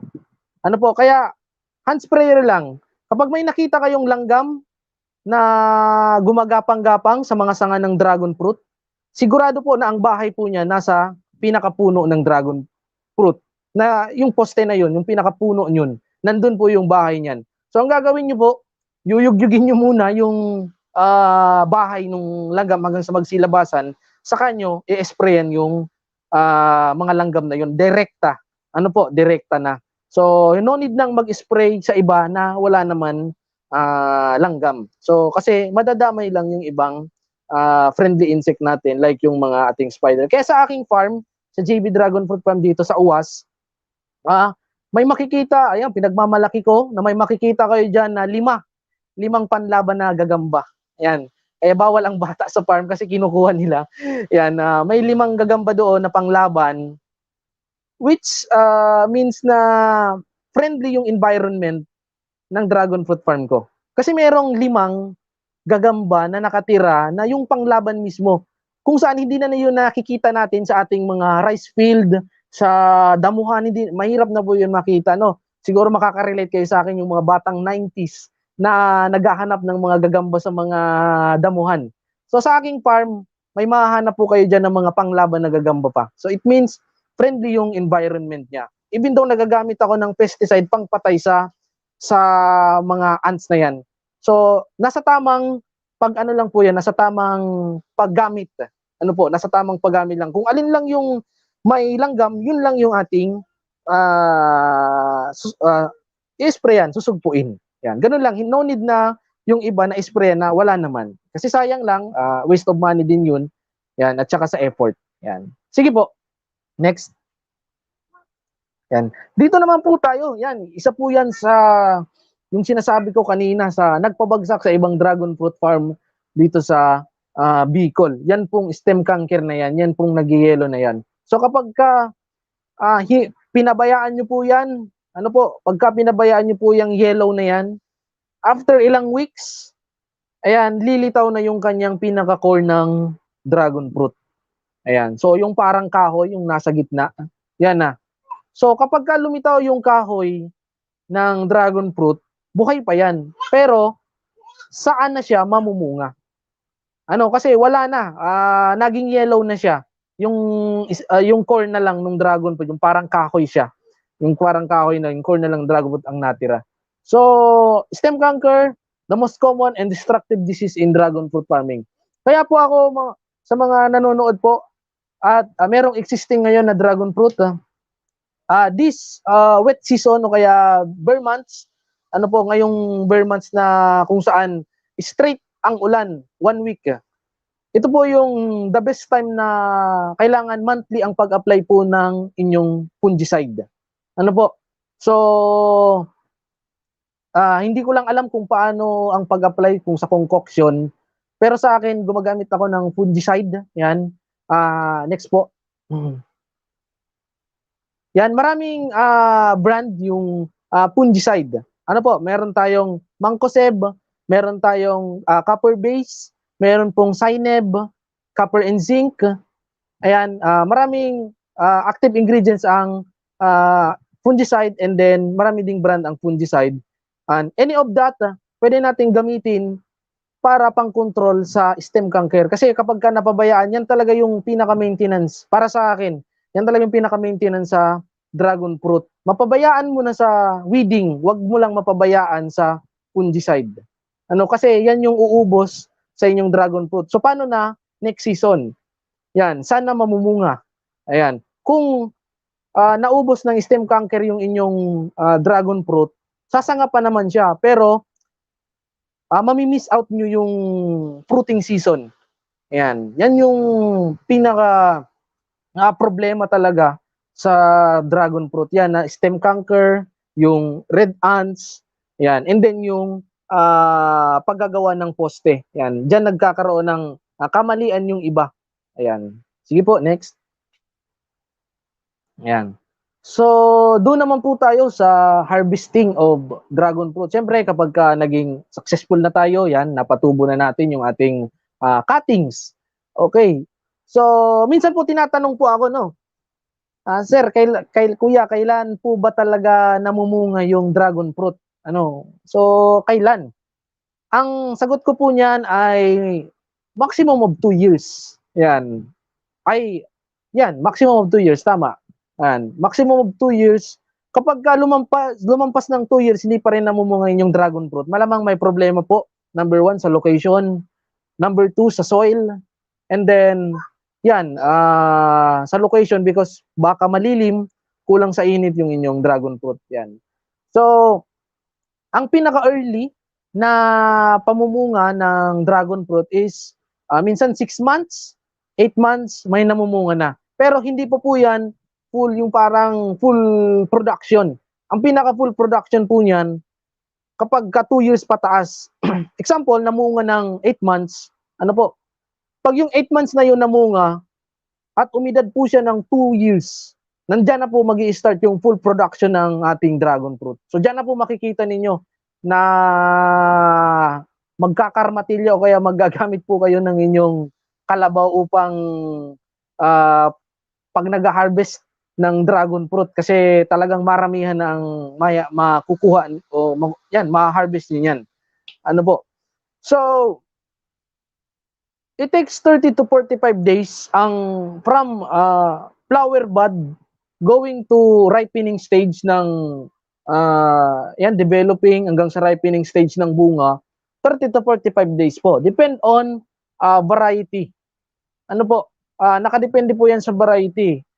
Ang gusto kong sabihin po, ito pong 30 to 45 days, yan po yung red Moroccan dragon fruit na variety. Yan po yung napakadaling ma-harvest. At saka, ang sikreto po para matamis yung inyong dragon fruit, dapat po hinog sa puno. Kung kayo po nakatikim ng maasim, yan minsan may nagsabi sa akin nung, hindi ko yan makakalimutan, nung nag-start pa lang po ako magtanim ng dragon fruit, ayaw nilang bumili kasi maasim. Yes, napakarami. Hanggang ngayon yung nabibentahan ko ng dragon fruit, ayaw nila kasi maasim. Pero nung natikman nila yung dragon fruit ko, yung tanim kong dragon fruit, sabi nila iba yung lasa kaysa sa natikman nila nung una. Kasi po, ang sikreto lang naman po dyan, dapat hinog sa puno. Hinog sa puno talaga. Sa puting dragon fruit naman, yung white flesh o yung Vietnam white, ang sikreto naman po dyan kasi meron ako niya na nakausap kasi may nagdi-deliver sa amin ng itlog. And then, nag-deliver siya ng itlog, may nakita ako na dragon fruit, kulay puti. Sabi ko, kuya, saan mo yan binili? Ay, hindi, binarter nga sa akin nung dinideliveran ko ng itlog. So, nagpalitan sila ng itlog tapos dragon fruit. Nung sumunod na deliver niya sa akin, nagkwento. Itinapon lang daw nila kasi maasim. Yes po, maasim po ang puting dragon fruit kapag mali ang edad ng inyong pag-harvest. So, kailangan po, paabutin nyo ng 50 days, 60 days ang dragon fruit na ang Vietnam white. Kahit po pulang-pula na siya, pa-overripe nyo po. Mas maganda overripe siya. Actually, yung po niya, yung parang shelf life ng ng Vietnam white, yung bunga, yung tinatagal ng bunga ng dragon fruit kumpara sa red Moroccan, mas matagal po yung Vietnam white. Yun po yung napansin ko. Si red Moroccan po kapag ka-overripe ng hinarvest nyo, napakatamis. Pero pag hindi yan nabili sa iyo after 1 week, nag-iiba na yung itsura, parang meron ng mga pasa-pasa yung kanyang balat. Ano, may pasa-pasa na. At pag umabot pa siya ng 2 weeks, parang may asim-asim na yung lasa. So, yan po yung napansin ko. Pero po sa Vietnam White, kahit overripe na po, i-harvest natin, patagalin pa natin sa ating basket o kaya sa display, yung Vietnam White, hindi po siya basta-basta nagde-deteriorate. Yan po yung napansin ko sa Vietnam White. Kaya, ang sekreto po dyan, para maging matamis, dapat sa edad, makuha natin yung tamang edad ng pag-harvest niyan. Ayan. Fully ripened must be observed to attain taste quality, especially in white flesh variety. Kaya sa market po dito sa Albay, pag tinanong ko kung ano po gusto niyo yung dragon fruit, puti po o yung pula, ang kaparating sagot nila pula. Ayan. So, kasi parang tumanim sa isipan ng market na maasim yung puti o yung Vietnam White kasi nga mali yung timing ng pag-harvest niya. Ayan. Yan po yung parang trick, parang hindi, tip. Yan, tip sa pag-harvest ng dragon fruit. Kung gusto niya talaga ma-attain yung taste quality niya. Ayan. Yun po. Next po. Yan, sa post-harvest naman, ayan, sa post-harvest, hindi ko na nilagay po yung kung ano yung gagawin after mo mag-harvest, kundi ito yung process na pwedeng maging byproduct ng dragon fruit. Bali, ang dragon fruit po kasi ay kahit paka-harvest nyo, itapon nyo, napakatibay po ng kanyang balat. Kasi po pag hinarvest nyo po baga, makapal lang yung kanyang balat. Ayan, parang katulad siya ng kalabasa, kahit itinatapon sa merkado sa pag-i-store, hindi siya nasisira. Ang ito ring cabbage, kahit tinatapon-tapon ng mga farmer, hindi rin nasisira. Ganun din po yung dragon fruit. Kaya hindi advisable maglagay ng wax katulad sa apple, naglalagay sila ng wax for pathogens protection. Sa dragon fruit po, wala na yung masyadong activity na ganyan. So, minsan yan, pinaprocess na lang yung mga marunong sa mag-process niyan, ginagawang sabon, lip tint, and then wine. Ayan, sabon. Ayan. Next po. Ayan. So, ano ba yung potential ng dragon fruit? So, naglagay ako ng mga image kasi gusto kong iparealize sa mga nanonood na meron po tayong Buko Frio, hindi po to sponsor ni Buko Frio o kaya ni Avocadoria o kaya ni First Colonial Grill. Kundi, ang gusto ko pong ipa-realize sa mga nanonood, meron tayong Buko Frio. Ano kaya kung Dragon Fruit Frio? Meron naman tayong Avocadorian. Ano po kaya kung Dragon Fruitorian? Ayan, Dragon Fruit Ice Cream and then Ube Ice Cream. Ube cake or Dragon Fruit Cake. So, ito po yung mga images na yan is medyo nagiging popular na sa ating yan sa mga mall dito po especially dito sa Albay, sa Bicol. Ano po, kahit saan makakakita ka. Next po. Yan. Yan po yung gusto kong ipa-realize sa iba na sa mga nanonood nito na baka one day magkakaroon tayo ng magiging normal na lang yung ating dragon fruit. Ano po, magiging normal na lang yung dragon fruit Frio dahil marami na ang nagtatanim. Kaya hindi pa nangyayari yung mga shake ng dragon fruit kasi kakaunti pa yung nagtatanim. Kulang pa po yung production. Mismong ako po ay talagang kinukulang ako. Hindi ko yan magawa na magbenta ng mga process na yan kasi nga sa fresh harvest pa lang kinukulang na ako. Yan.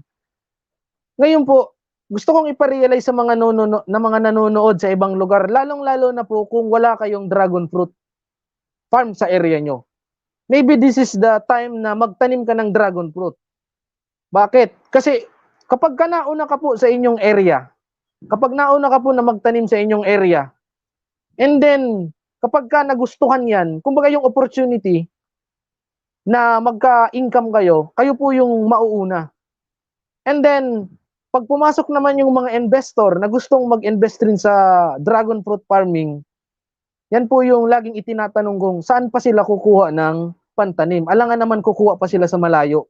So siyempre, dahil nandyan kayo sa malapit at kayo po yung nauna na magtanim ng dragon fruit, kayo po yung kumbaga sasalo nung procurement na yun, and then that's a good deal, good money. Yan. Honestly, yan yung malaking pumapasok na income sa aming pamilya through cuttings, through planting materials. Kasi tapos na yung season ngayon ng dragon fruit, yung fruiting season. Yan yung pumapasok na income sa aming pamilya, yung pagbebenta ng planting materials. So kung mauuna po kayo dyan sa inyong area na magpatanim ng dragon fruit, halimbawa kung ikaw ay nasa Panay Island, dyan sa Iloilo, ikaw ay nasa Mimaropa, o ikaw ay nasa Zamboanga, kung ikaw ang naunang nagtanim dyan, alam ka naman bibili pa sila dito sa Bicol, o kaya bibili pa sila dyan sa marami sa North Luzon, sa Ilocos. Siyempre, dyan na yan bibili sa inyo. Ayan, kaya gusto kong iparealize ito sa inyo kung ano ba yung potential sa dragon fruit. Kumbaga, ang pinaparealize ko palang sa mga nanonood po ay yung planting materials, yung income doon. Wala pa yung bunga. Ano po? So, yung bunga, masasabi nyo na ano na lang yan, parang bonus. Bonus na lang po yung bunga na magiging income ninyo sa bunga. Ayan, parang magiging bonus na lang. Ayan. So, ayan, nakapagbigay ako ng employment sa mga dito po sa mga nasa kalapit namin na nagtatrabaho, laborer, yan, nagkakarpentero, paminsan-minsan, walang trabaho sa pagkakarpentero. So, at least ay nabibigyan ko at mabibigyan din nyo ng trabaho yung mga kabarangay natin na walang income. Yan. So, through this dragon fruit production. Yan. So, i-try po ninyo, low maintenance ang dragon fruit. Yan. Medyo, mahirap lang talaga yung poste. Yung poste. Pero ako po, nag-start ako sa 30 na poste. Yan, 30 na poste lang. Para lang maitawid yung dragon fruit ko. Kasi project ko yun nung college ako. Nag-self-intern ako.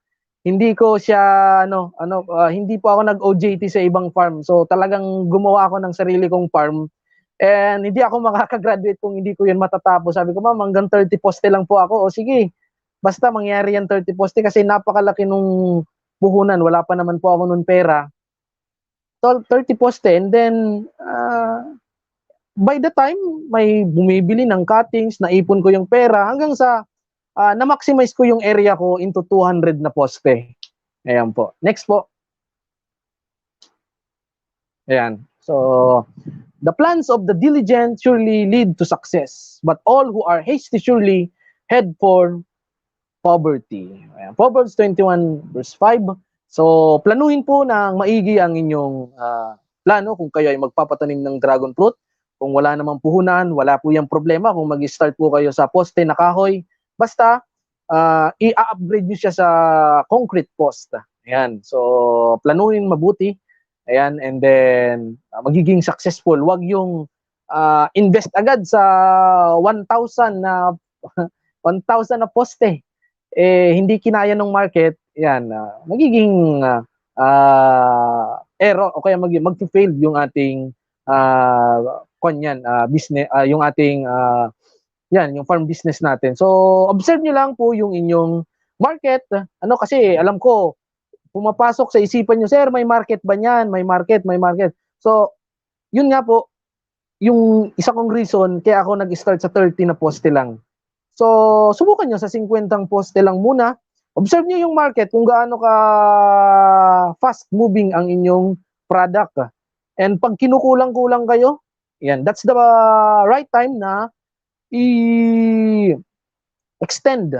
mag-extend na nung iba pang mga poste ng dragon fruit for production, and then yan, magkakaroon tayo ng big income All about that yan.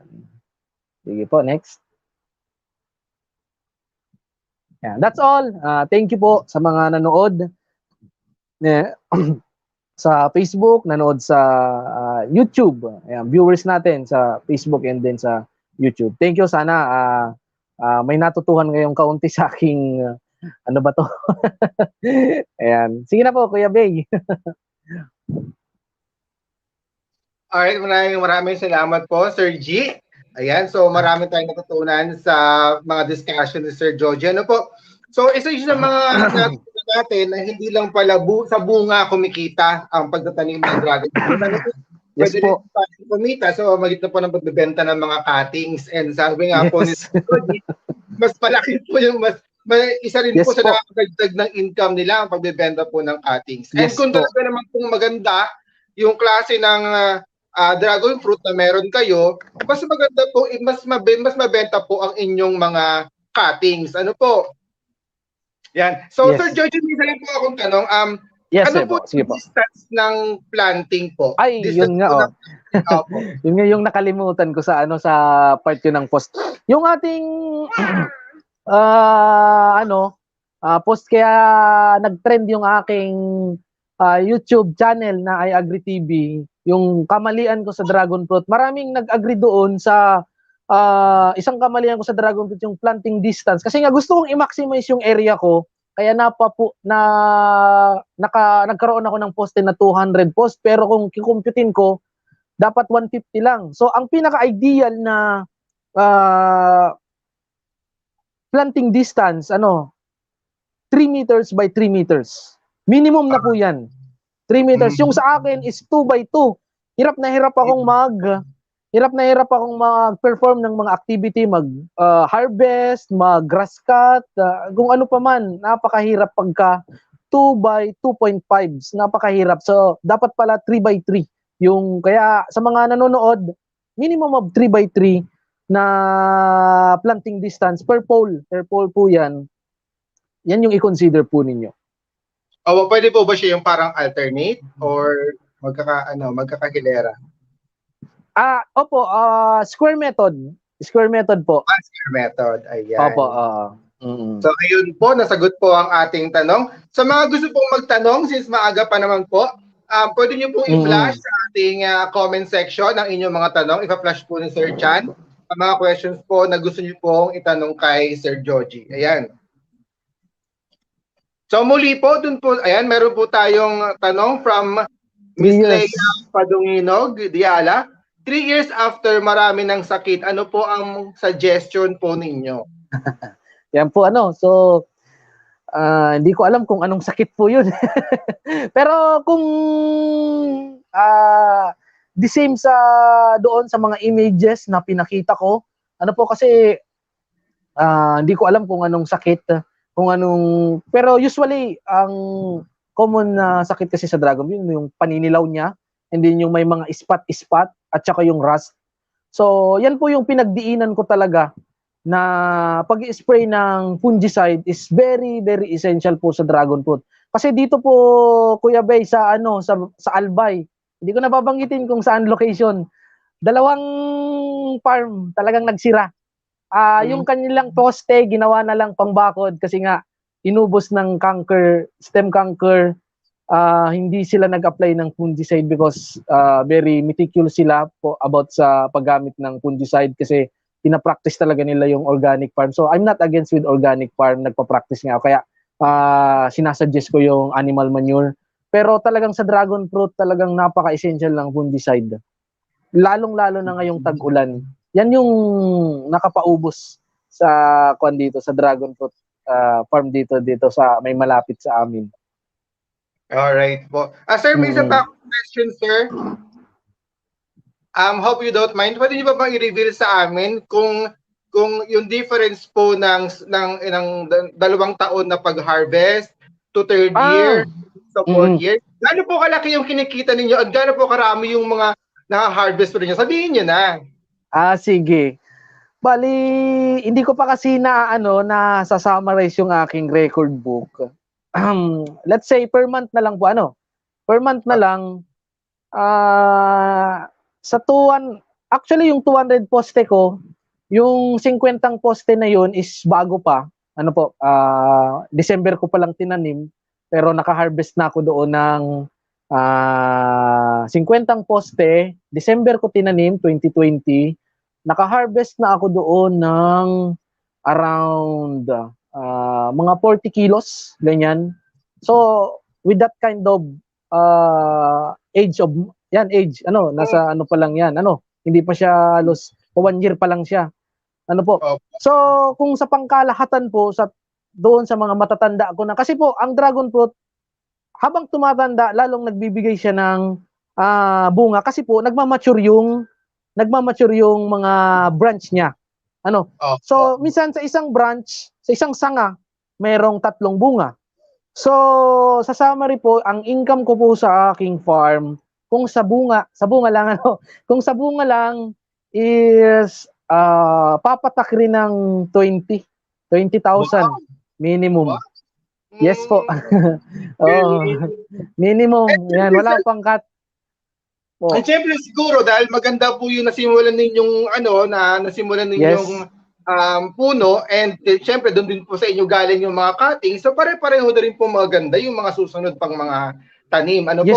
Yes po. Opo. Kaya yun yung mga nakuha ko ring naging experience na yung sinasabi ko when it comes to may mga magpapatanim pa lang po kasi na gusto nila may ugat.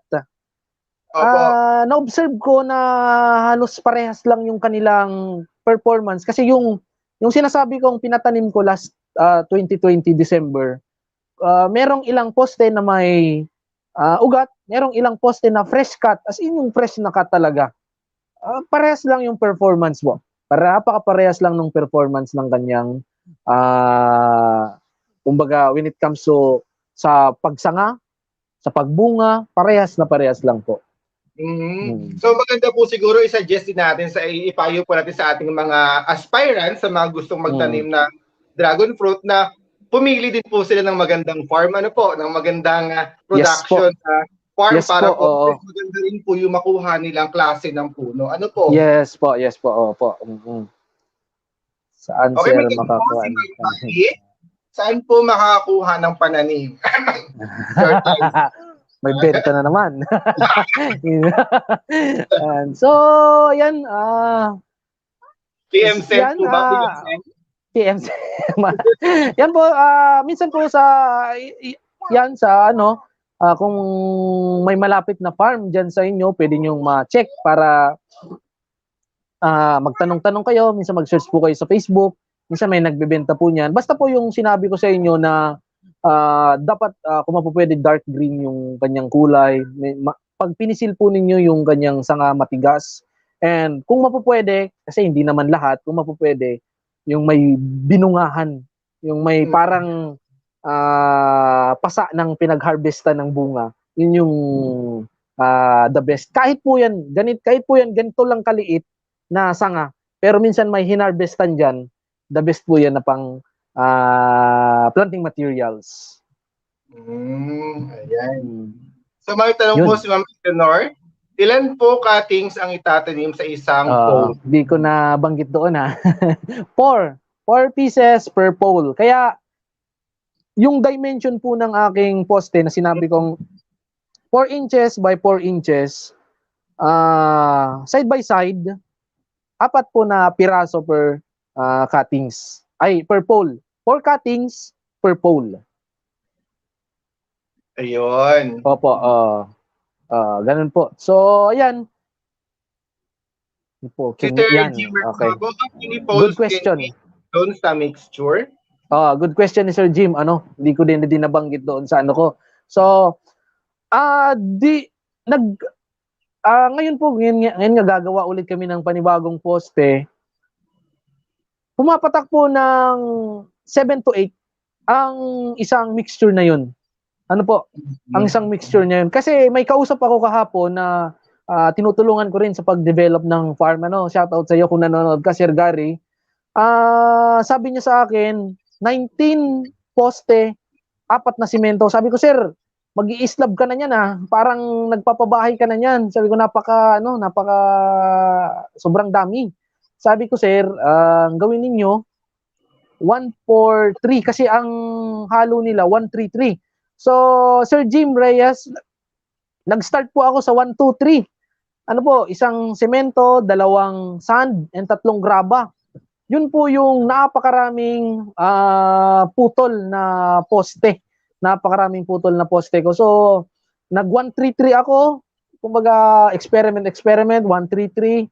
Hanggang sa nakapag talaga ako stick na ako sa 1-4-3. 4 na cement, 1 bag of cement, 4 bag of sand, and 3 bag of gravel. Basta po yung gravel po, alisin nyo po yung malalaking bato kasi yan po yung magiging weak point ng poste. Ano po? Yun po, Kuya Bay. Yun po. Ngayon si Sir Anthony Oclaret naman po. Sir, ano po ba ang best variety for beginners from Mindanao Okay po? po. Hello po, Okay. shoutout po sa mga taga Mindanao. Shoutout dyan. So, Sir Anthony, okay po. Ang best variety po for beginners is yung prefer ng market. Yan yung may sasabi ko. So, what is the variety na prefer yung market? Kasi, ito kasi yung nakakatawa sa market natin, Kuya Bay. Ang market natin, hindi nila tatanungin talaga kung anong variety yan. Tatanungin, anong laman yan, Kuya? Opo. Pag sinabi mong pula, bibiliin nila. Pag sinabi mong puti, palang negative sila sa puti. Kahit yung yung malaking buyer ko, yan, shoutout kay Sir Inky Estrella kung nanonood ka man. Hindi talaga siya kumbinsido sa puti. Sabi ko, sir, kinukumbinsi ko siya na, sir, nasa harvest time yan. Talagang ayaw na ayaw niya talaga sa puti. So, it means, kung i-observe natin yung ating market, ang gusto talaga ng market natin is pula. Pero, kung may kausap rin ako na gustong yung grazing table, Kuya Bay, yung grazing table, yung nagde-design ng mga prutas pag may mga handaan, maganda kasi yung may pula, may puti. Yun yung din. Kaya, for beginners, magparami kayo ng pula and tama lang sa puti. Ako po, Kuya Bay, ay merong 200 na poste. Ang Vietnam white, yung white flesh na dragon fruit ko is 10 poste lang. For yung gusto lang bumili, yung sakto lang. And kung ayaw, kami kakain, at least, sakto lang na maubos. Yun Ano po. pong mas maraming, sir, ano pong mas maraming binubunga na variety? Good question. Hindi ko na nasama sa PowerPoint ko kasi nung ginagawa ko yung PowerPoint ko gabi. Ngayon, yung yung 2020 December na tinanim ko, napakaraming maglago ang Red Moroccan versus Isis Yellow and Vietnam White na puno. Okay. Pero ang napansin ko sa sa Isis Yellow at saka sa Vietnam White, sa Vietnam White, napakalaki ng bunga nila. Nag-average siyang magha-half kilo ang isang bunga ng Vietnam White, yung puting dragon fruit. So, kung patungkol naman sa paramihan ng bunga, syempre, mas maraming sanga, mas maraming bunga. So, Red Moroccan ang pinaka maraming sumanga. Yung red flesh, napakarami niyang sumanga talaga. And napakarami din niyang magbigay ng bunga. Kaya, mas nag-focus po ako sa red flesh na dragon fruit. Ayan. Okay Para, po. Sir G, isa pa akong question, Sir G. Sige po. Ay pala si ma'am. Sige. So, nakalimutan po ba na nakakatulong mulching plastic yung puno to prevent the ants from crawling? Yan, mulching daw po. Kung pwede daw po lagyan ng mulching. Ang mulching po kasi is pag ni-research nyo kung ano yung purpose ng mulching is to control weeds. To control weeds. Ngayon naman, hindi ko pa nasubukan kung siguro hindi po siya talaga nakaka-control ng ants kasi kasi meron akong isa pang farm na eggplant. Naka-plastic mulch ako sa aking taniman ng talong. May atake pa rin ng langgam. Siguro kung sa dragon fruit, Hindi yun nakakatulong. Kasi ang plastic mulch po ay, ano siya, pang-control lang po siya ng weeds. So, merong ginagawa yung aking friend na nagkwento sa akin, si Sir Bal. Ang ginagawa niya is, alam niyo po yung nyog? Yung nyog, pagka biniyak po, siyempre makikita niyo yung flesh, yung puti niya. Ano po, yung coconut meat. So, ang ginagawa niya, hinahati, siyempre bibiyakin into two, inilalagay niya po sa mga puno ng dragon fruit na mayroong langgam. So, yung mga langgam na yun, imbis na nasa puno, natatransfer sila into, naa-attract sila doon sa bao ng nyog, na yung sa coconut meat. So, after ilang hours, makikita nyo na nandun na yung kanyang, yung mga langgam. So, doon niya na binubuhusan ng mainit na tubig. Ayan. Siguro, applicable lang yun sa iilang poste na may tama ng, o may atake ng ants. So, doon lang po siya nagiging applicable. Pero kung sa pagmalawakan po kasi, parang magkano ngayon ang nyog? Parang mas magastos. Kaya, hindi ko siya sinama sa, sama sa presentation. Pero choice niyo rin po yun kung meron pong magbe-venture dito ng backyard farm. Pwede po yun i-consider. Yun po, Kuya Bay. Okay po. Next po si Ma'am Miel Torres. Ngayon po na maulan, pwede po ba na magtanim? Yes! Ito po yung kung Ma'am Miel, dun sa aking presentation, the best time na kukuha ng planting materials is end of fruiting season. And then, this is the best time na magpapatanim kayo. Why? Because basa ang lupa. So, pag basa ang lupa, madaling maka-emerge yung roots. So, pag lumabas yung roots, madaling makapenetrate sa lupa kasi nga moist. May moist yung lupa. Kaya ito po yung the best time na magpapatanim. Naaalala ko noon, nagpatanim ako ng dragon fruit during start ng second semestral ng college. So, ang start po baga ng second semestral is November or December. So, yun yung start ng aking pagpapatanim ng dragon fruit, 2016, December. Yun po yung start ng aking build ng aking farm. Alright po. Ayan. So, may tanong pa po ba? Okay, tanong ko naman. Nyo, Kuya Bay? tanong ko naman. Sige. Kasi nung nakaraan, bumili ako ng dragon fruit, ang dami. Tapos, nung gabi, kain ako ng kain. Hindi ba masama yun na marami akong nakain dragon fruit sa loob ng isang araw, isang Hindi gabi? naman, oo. Siguro hindi naman po yun masama kasi kami nga rin healthy na healthy. Yun nga. So, yun din kami, mahilig kami dito sa dragon fruit kasi hindi maiwasan sa dragon fruit na meron talagang maliliit na bunga. Siyempre, hindi na yun ibinebenta. Kami na nun kumakain. So, hindi naman siya, Kuya Bay, masama. Ang kagandahan pa nga niyan kasi solid ang CR, di ba? Ang pagbabawas. Solid na solid. Solid. Kaya yan yung nagugustuhan ng aking mga customer po kung bakit minsan magte-text, Joji, bring as many as you can na dragon fruit kasi gusto namin ng inyong puno. Kasi po, sa mga nanonood po,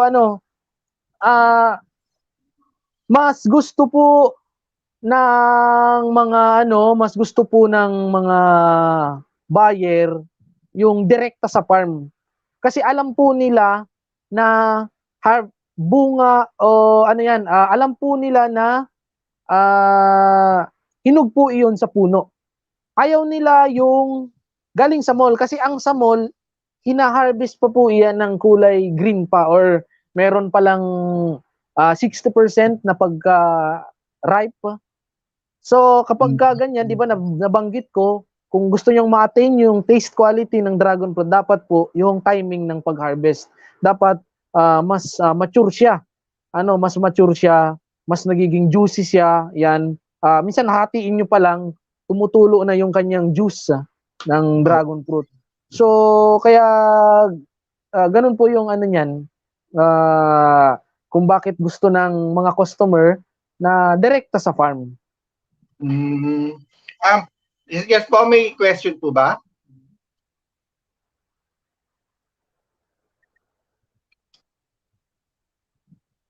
Ayun, kay Ma'am Isel, ano po ang disadvantage ng gamit ng trellis type or yung continuous instead of na posting na gagawa ng DM?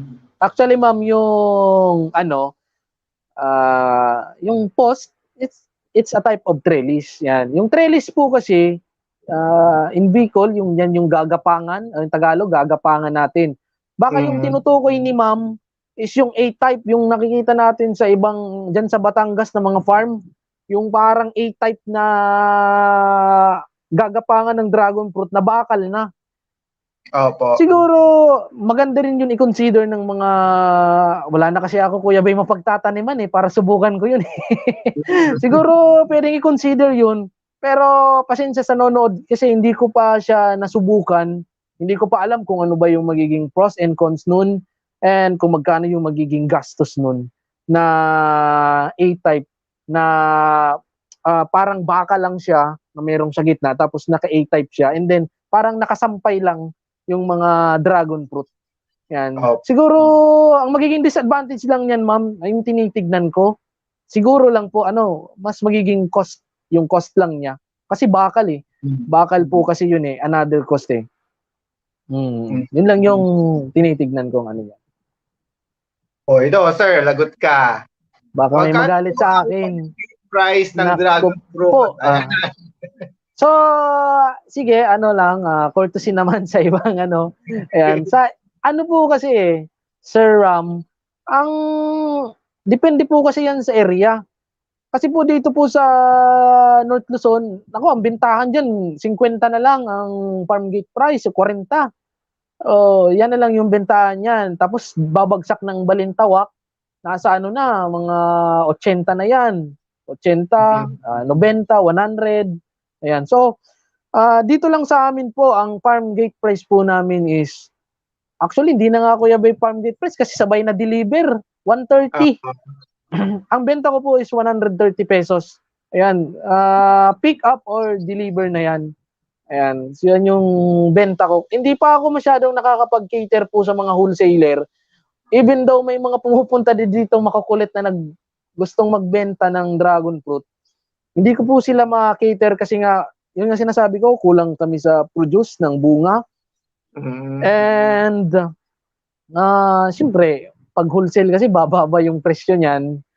Yan. Kaya, ang benta lang po namin is 130. Yan. Ang bentahan sa 100 to 130, ganyan. So, sa mga retail naman, may 150, may 160, 180. Yan. Ganyan po yung parang running price po sa market niyan. Sa lahat na po ng variety yun, sir? Ay, oo nga po.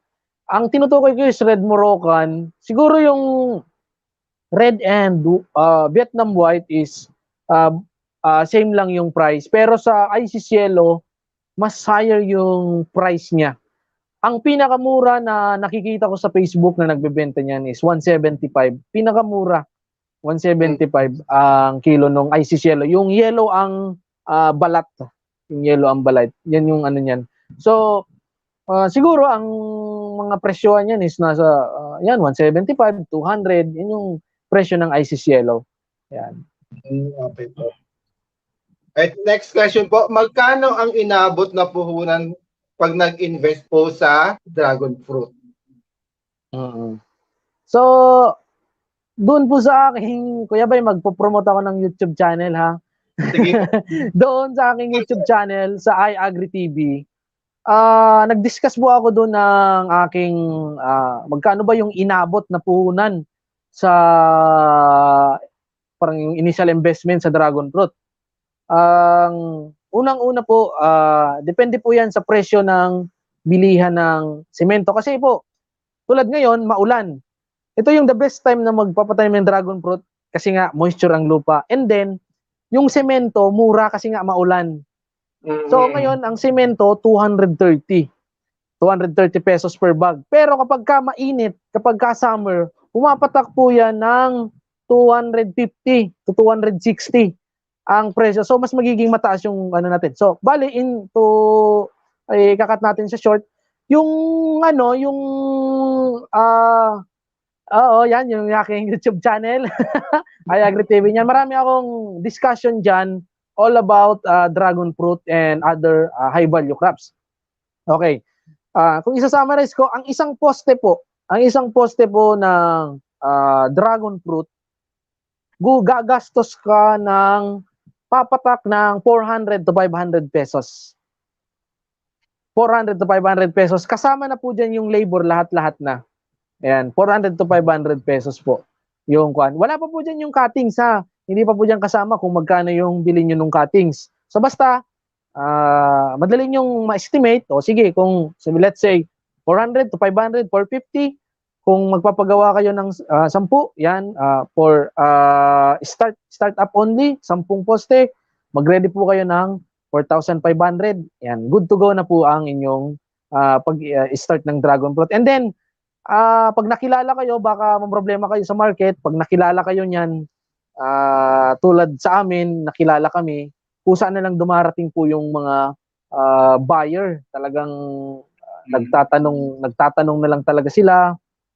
And then, ikikwento ka sa iba. Minsan, may pupunta dito sa farm. Sabi ko, kuya, paano nyo nalaman itong farm namin? Ay, nagkwento ngayon si ganito na may farm ngayon dito sa UAS, na ganito ngayon. So, ganyan po. So, kaya po, wag po kayo matatakot sa market. Wag po kayo matatakot sa market kung gusto nyo mag-start ng dragon fruit. Ayun. Ayan po. So, minsan, sir, since napag-usapan po natin kanina yung tungkol dun sa mga cuttings na isa rin sa ano yan. Opo. So, alam ko ang tanong mo Alam ko na ang tanong mo. Magkano yung cuttings? Tumatanggap po ba kayo ng mga shipments o mga ganyan? From mga... Actually, kung merong sakali mang gustong umorder, meron kaming sa Shopee account na pwedeng maging safe ang buyer na COD. Yes po. Bali, hindi, yun nga isasama ko sana yun sa presentation. Ang rate namin is 5/5 ang rating namin doon kasi magaganda talaga yung quality namin. And then, within a short, siguro 3 months pa lang kami or 2 months sa pagbebenta ng cutting sa Shopee, meron na kaming lampas ng 500 na pieces sold dyan sa Shopee account namin. So, yung iAgri TV na YouTube channel namin, meron din kaming FB page noon. Pwedeng i-contact nyo na lang kami doon. So, ngayon, ang bentahan ng aming cuttings is 25 pesos to 30 pesos. Yan. So, may discount pa naman yan. Ayan, Purchase lang sa ibang, sa ibang nagbebenta. Pero, narinig ko sa ibang, discount sir, sa Shopee Coins. May discount sa Shopee Coins. Okay. Cashback ka. Ganon. So, kaya, kung maibebenta nyo yung 30 pesos yung inyong 35 pesos. Yan dati, 35 pesos benta namin sa Vietnam White, 45, 40. Mas mahal pa pag may roots. Pag may roots. Ang problema naman kasi sa may roots, kapag puputol kami, tapos magpapa-roots, ayan, i-stock namin, papatubuan namin ng ugat, maraming mortality, may mga namamatay. So, imbes na mabibenta na sana as a fresh, nagiging nababawi pa doon sa mortality. Kaya, sabi ko, para mas makamura sila, parehas lang naman ng epekto, cuttings. Cuttings. So, ngayon po, sa cuttings, kung yan, 35 pesos, 30, let's say 30, pag may bumili sa'yo ng 100 pieces, kasi mag-i-start pa lang siya ng 25 poste. So sa 25 poste, hindi naman yan bibili ng isa o dalawa. Pero laging kompleto yung 4 na pair. Yan, yung 4 na piraso ng cuttings na yun per post, per pole. Yan, 4 times, yan, 25, yan, ganyan, magiging 100 times 30 pesos. So, yan, malaking kitaan baga. Ayan yung kuan. So, paano kung mga 500 pieces? So, yan, di ba? 1,000 pieces. Kaya makakapa-slab ka ng bahay, Kuya Bay. Yan po. Alright, next question, sir, from Carolina Aguirre. Hi, Ma'am Carol! And so, ano po ang ideal soil medium na gagamitin? Ideal soil medium na gagamitin. Kasi pag sinabing soil medium, yan po yung binanggit ko. Yung animal manure po, the best niyan. So, nagtry ako, Kuya Bay, ng fresh na yung tae ng kalabaw. Hindi nasunog ang dragon fruit. Pero tae nung yung kalabaw, nung baka. Yan yung Ang problema naman kasi sa isa palang problema sa manure ng manok is nakaka-attract ng ants at saka mga aphids. Yan, nakaka-attract siya. Kaya ako gumagamit ako ng mga tae ng kalabaw, kambing, dito sa kalapit sa amin, pinapaipon ko. So, i-mix nyo lang po yan sa garden soil and goods na po yan pang gawing medium na soil medium ng sa dragon fruit. Yan, kung ilalagay po ninyo sa puno ng poste na kung saan natin ilalagay yung mga cuttings. So, yun po yung So, hindi po maarte ang dragon fruit. Yan yung nagagandahan ko, Kuya Bay, sa dragon fruit. Hindi po maarte ang dragon fruit. Kahit alam mo, nasa loob siya ng karton. Kasi isisip ko na kinansel, isisip ko, kinansel, tumubo ang ugat.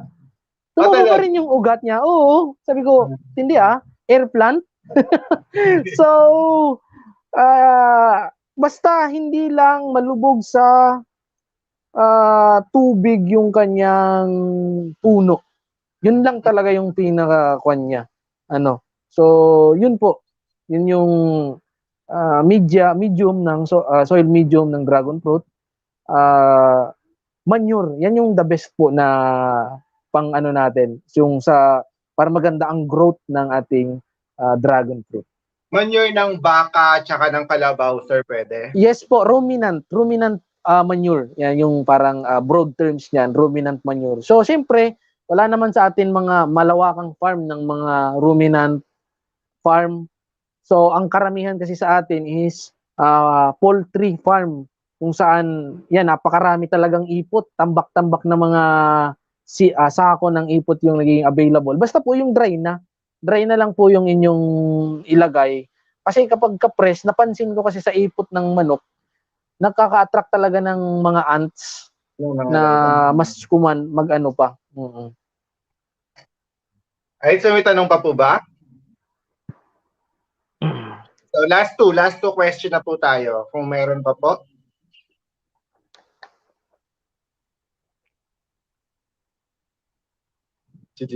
At syempre, sir, sa ganon, kung talagang mabenta na yung mga cuttings ninyo, babalik pa rin talaga tayo dun sa ganda ng mga puno ninyo. Ano po? Opo. Kaya dapat ma-assure po ninyo na yung inyong pagkukunan talaga nung planting materials is may existing talagang around minimum of 2 years ng mother plant. Kasi Kuya Bay, nag-start lang kasi kami talaga niyan sa bakod talaga. Yung bakod na yun, yung bakod, bakura namin, nilagay ni mother yung dragon fruit na binili pa niya way back 2008 yata yun sa Ilocos. So, yan, Kuya Bay, ang cuttings noon, bili niya 350, isa. Oh? Kasi ito yung klase. Hindi, rare pa yun. Hindi pa kasi siya masyadong kilala. Tapos, bentahan mo ng 30 pesos, magre-reklamo. Kami nung 350. Pero 2008 pa yun, high school pa lang ako nun. So, kwento ko lang nung time na, syempre, yung bakura namin, talagang kumapal yung dragon fruit and then bumagsak dahil sa bagyo. So, ang ginawa ko is ipapakain ko siya sa kambing. Napaka ano niya, napaka paborito siya ng kambing. Wala akong pakialam nun dati sa dragon fruit. Ang gusto ko lang nun kambing. Kasi mahilig ako mag-alaga ng mga hayop. So, papakaan yun. Sabi ng mother ko, lagay ko daw sa sako, dalhin ko sa region, sa DA. Kasi that time parang, mayroong baga dyan minsan event na yung magdi-display ang mga farmers ng kanilang product. So, dalhin mo nga yan, motor mo. Meron ka nga doon slot na pwesto na pwede mong paglatagan. So, yung isang sako ng mga cuttings, sinako ko, minutor ko noon sa Pili, diyan sa DA region. And then, merong isang parang naghahanap talaga noon. Alos, yung pangpakain ko yung dapat sana pangpakain na siya sa kambing, naging pera pa. Alam mo ba, Kuya Bay, kung magkano niya binili yung isang sako? 4,000.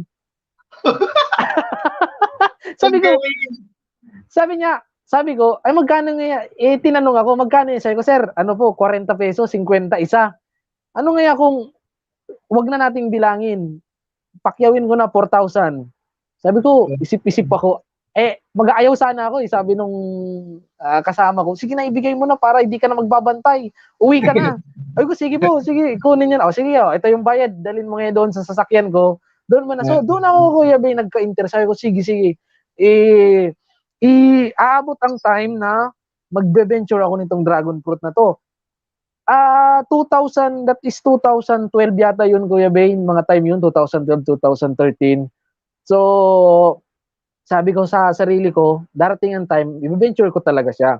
So, nung dumating yung time, pag-graduate na ako sa college, ayan, and then, sabi ko sa professor ko, sabi ko, ma'am, ayoko munang mag-OJT, gusto ko gumawa ng sariling farm. Duda sila kasi wala pa nung nakakagawa. Kuya Bay, ako po yung first na nag-self-intern sa Bukav. Hindi ako nag-internship sa ibang farm, kundi so yung lang niya, yung magiging lang yan, kapalit, so dapat may puhunan ka. Diskartihan na lang, kung hanggang saan lang kung magkano lang yung pera ko at kung hanggang saan lang aabutin. Yun nga, 30 na poste yung nagawa ko nun. So, after nung 30 na poste, naging parang sabi ko, ang hirap, hindi pa kilala nun, kumbaga walang benta nun. So, yan, may nakakilala na gusto din mag-venture. Ayan, umorder sa akin, worth 18,000 na cuttings. Wow! So, sige, natapos ko napa-expand ko ng 100 poste. Ginamit ko yun sa 100 poste. And then, siguro may nanonood nito na bumili ng cutting sa akin. Sana, yan, dyan sa Hoyop-Hoyopan Cave, dyan sa Kamalig. Ayan, si Madam, bumili yun sa akin sa worth 400 concrete post na cuttings. Yan, bumili yun sa akin.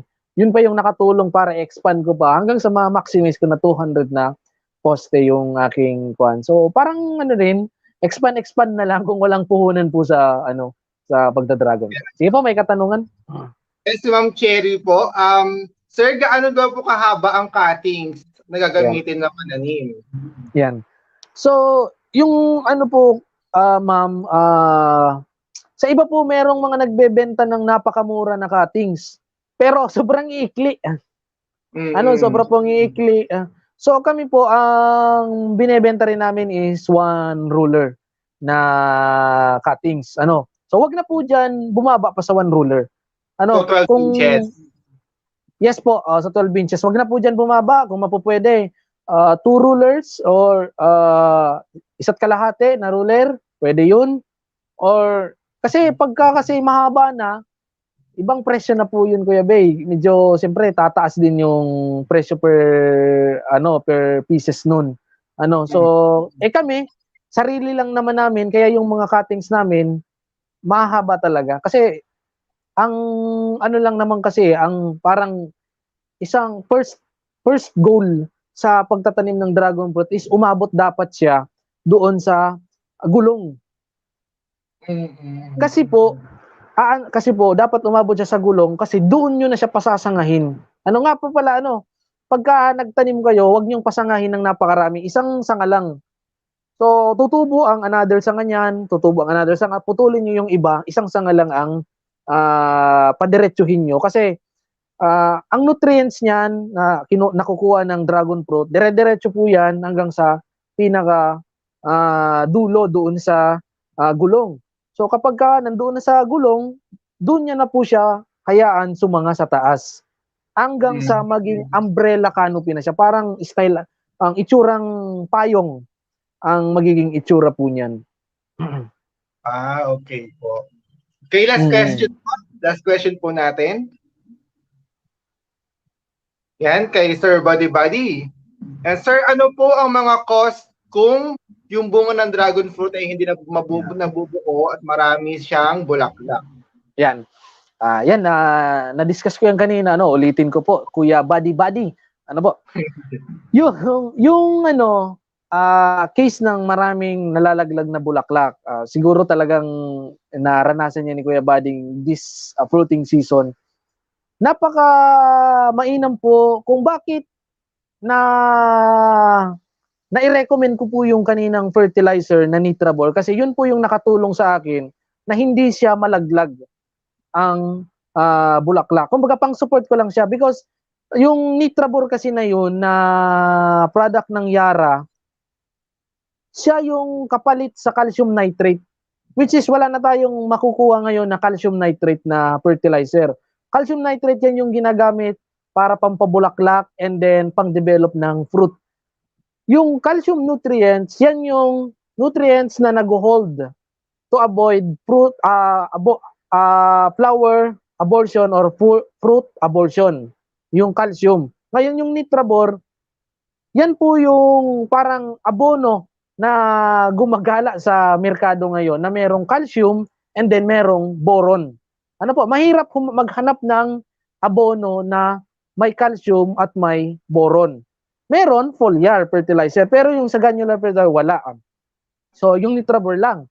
So, kung wala naman sa area nyo yung Nitrabor, foliar fertilizer will do basta mataas ang potassium content. Nitrogen, phosphorus, potassium. Yung potassium niya, example ng grading ng high in potash, halimbawa 15 30-30, 15% nitrogen, 30% phosphorus, 30% potassium. Yan, mga ganyan pong level ng foliar fertilizer. Spray lang po at least once a month. So maganda o malaki ang maitutulong po nun sa ating tanim na dragon fruit. Kasi po ganito po 'yun. Ang explanation kasi sa pag-intake ng nutrients ng dragon fruit, ang nakukuha ni roots na nutrients sa lupa, kung ano man ang inilalagay natin sa lupa, animal manure man yan or granular fertilizer, yung nakukuha ng roots na yan sa lupa is napupunta sa mga mature na puno, ay sa mga mature na sanga. Kumusta naman yung panibagong bud pa lang o panibagong sanga pa lang na tumutubo at least 1 inch, 2 inch pa lang? Ang tutulong po doon na mabigyan siya ng nutrients is yung foliar spray.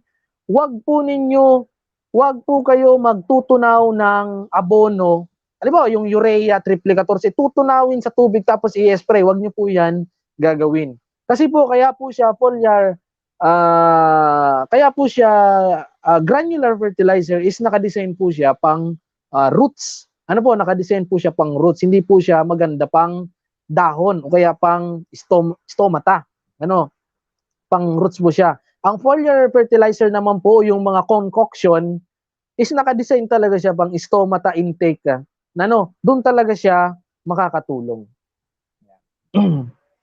Yan po. So, yun po ang ating last question para sa araw na ito. Yan.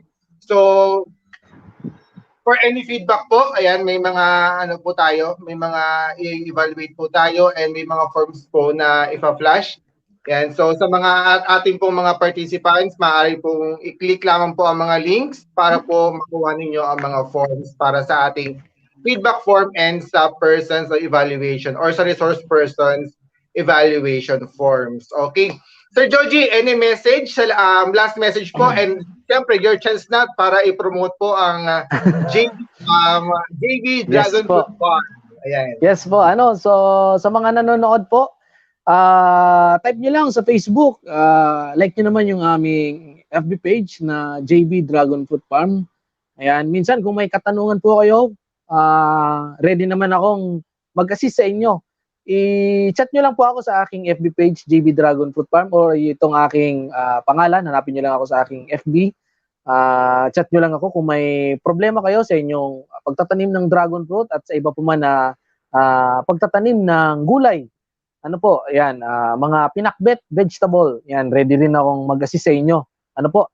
And subscribe naman kayo sa aking YouTube channel, iAgriTV, kasi nag-upload ako niya ng mga informational video all about dragon fruit, my experiences, and para hindi nyo napagdaanan yung aking mga trial and error pa noon na kamalian sa pagtatanim ng dragon fruit at maging successful kayo sa inyong pagtatanim ng dragon fruit at kumita, subscribe, kumita kayo ng malaki sa pagtatanim ng dragon fruit. So, wag po kayo matakot. Wag po kayo matatakot sa market na 'yan. So, pag kayo nakilala, talagang bebenta at bebenta kayo niyan sa dragon fruit.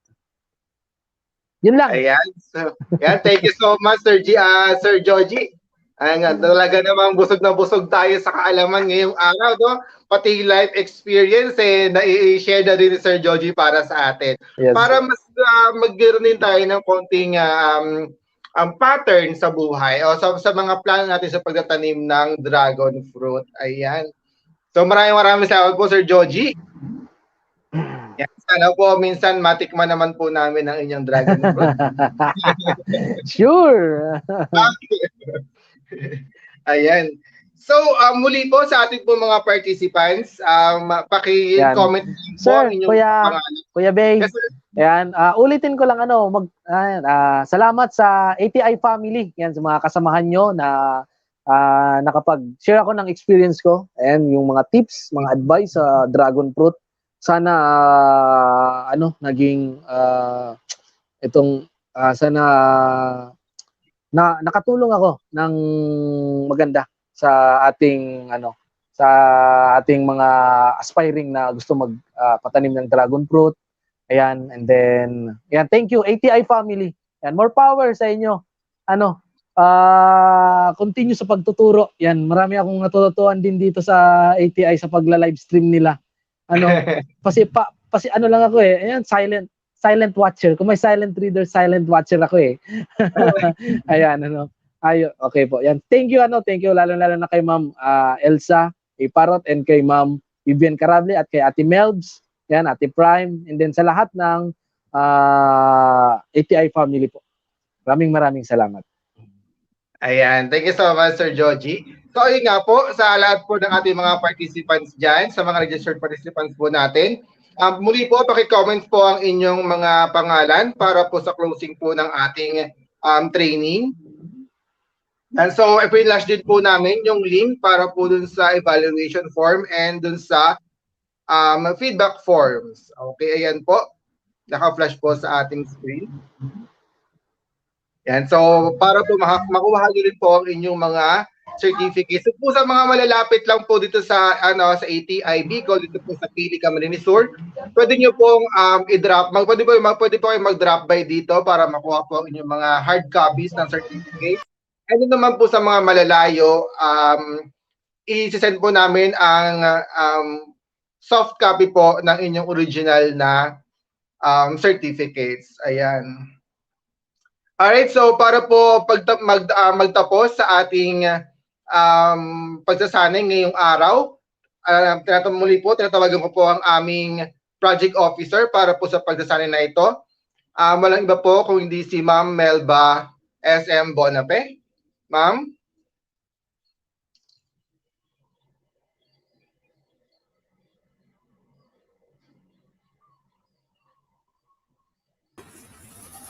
Ay, si Kuya Chan pala. Yan. Wala po si wala po si Ma'am Melba. So, muli po ako po si Chan Tosok po and nagpapasalamat po ako, Sir Joji, sa pagtanggap po sa aming invitation na maging tagapagsalita po para sa dragon fruit production, and very appreciated po ng lahat ng ating mga manonood. Marami po silang natutunan and marami po talaga ang nanood ngayon. Nakikita ko pa sa screen na mga nasa 67 pa ang nanonood hanggang ngayon. So, naging equipped sila with proper technologies and management practices about the dragon fruit and its potentials as livelihood. So, on behalf po ng aming Center Director ng ATI RTC 5, so maraming salamat po sa pakikilahok sa talakayan ngayong hapon sa dragon fruit production. So, thank you very much po and good Thank you, afternoon. Sir Christian. Thank you. Ito na po ma'am. Salamat po. Dapat ako si ma'am. Thank you very much po sa pag-subaybay sa aming mga pagsasanay. Ano po. And thank you, Sir Joji. Thank you, Ate Melbs. Sa office, ang dami ko rin natutunan. So, sana po sa ating mga participants, ayun, nakuha niyo po lahat ng sinabi ni Sir Joji. So, sa muli po, maraming salamat. Bye-bye. Thank you, May.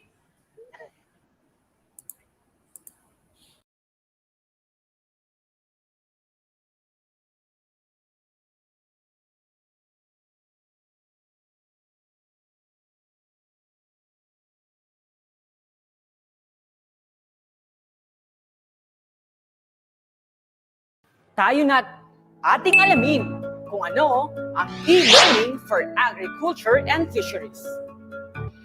Ang e-learning for agriculture and fisheries ay isang major component ng Department of Agriculture, Agricultural Training Institute o DAATI e-extension program na nagbibigay alternatibo sa tradisyonal na serbisyong ekstensyon sa pagsasaka, pangingisda, maging sa sektor ng natural resources sa pamamagitan ng ICT o Information and Communication Technology. Paano magrehistro sa e-learning?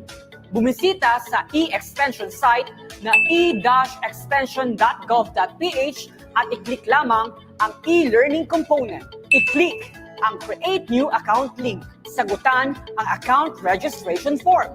Makakatanggap ka ng mensahe sa email para sa kumpirmasyon ng inyong account. At pwede ka na mag-login gamit ang inyong account. Bilang e-learners, makaka-enroll ka na sa iba't ibang kurso patungkol sa agrikultura at pangingisda. Pangalawa, maaari ka rin makadownload na ng digital learning resources o TechnoKits.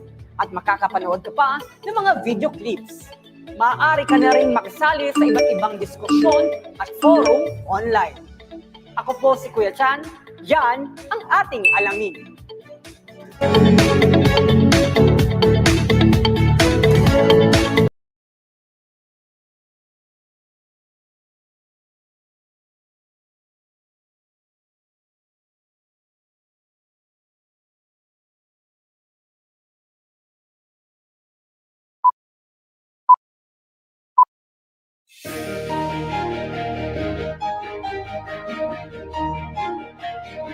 Ano ang nagtutulak sa amin na gawin ang mga bagay na nagbibigay inspirasyon upang maging maliwanag ang pananaw at makamit ang higit pa.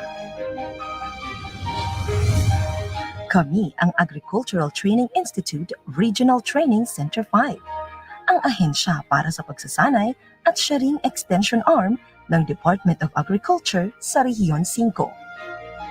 Pangunahing tungkulin namin ang maghatid ng mga pagsasanay upang palawakin ang produksyon sa agrikultura at pangingisda. Ang aming tanggapan ay matatagpuan sa bayan ng Pili sa probinsya ng Camarines Sur. Ang aming mga training facilities ang nagsisilbing daan tungo sa pinaigting na produksyon, pagproseso at pangangalakal sa larangan ng agrikultura at pangingisda. Saklaw ng aming operasyon ang mga lalawigan ng Bicol Region. Ito ang Albay, Camarines Norte, Camarines Sur, Sorsogon at mga isla ng Catanduanes at Masbate.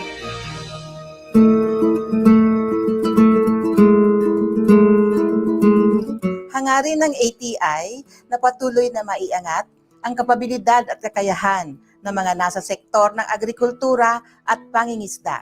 Sa paraang ito, sama-sama nating maaabot ang seguridad sa abot-kayang pagkain para sa sambayanan. Upang matupad ito, nakikipagtulungan ang ATI sa iba't ibang ahensya at individual. Sila ang mga kalahok sa national at regional agriculture and fisheries extension systems. Layunin naming makapagbigay ng mataas na antas ng kaalaman tungkol sa pagsasaka sa pamamagitan ng mga teknikal na pagsasanay para sa agricultural extension workers ng pamahalaang lokal, maging sa city, municipal at provincial agriculturists at veterinarians. Isinusulong namin ang Bicol Agriculture and Fisheries Network.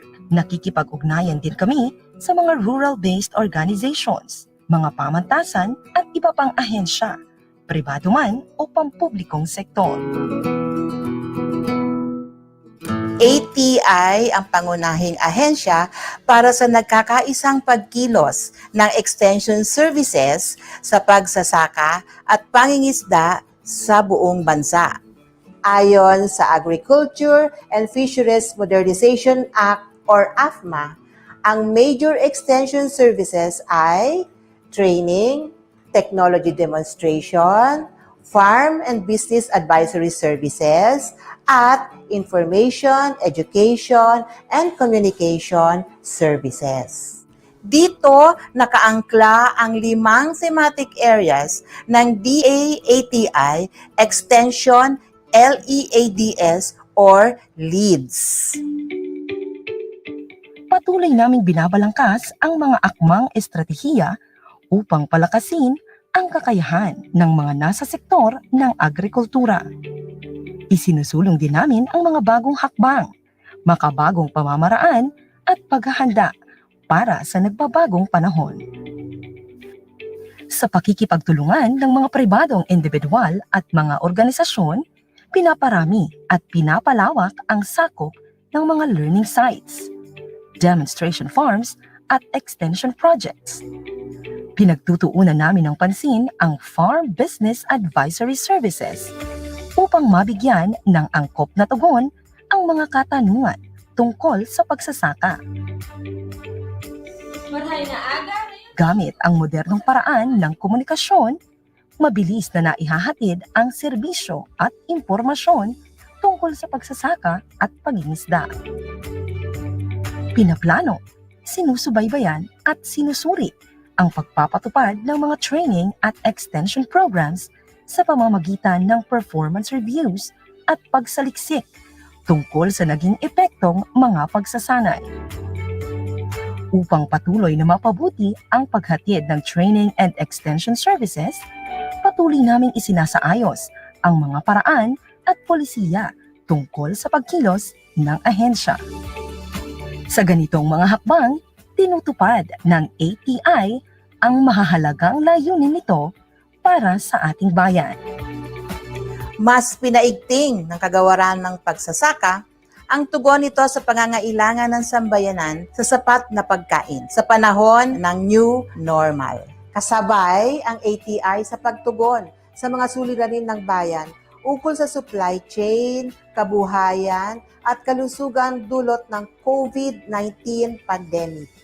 Mas epektibong malulunasan ang kahirapan at kakulangan sa pagkain kung ang paglago ng ekonomiya ay nakaangkla sa malakas na sektor ng agrikultura at pangingisda. Ating kaugnay, tungo sa napapanahong kaalaman, kakayahan at masiglang pamayanan. Kami ang Agricultural Training Institute sa Rehiyon 5.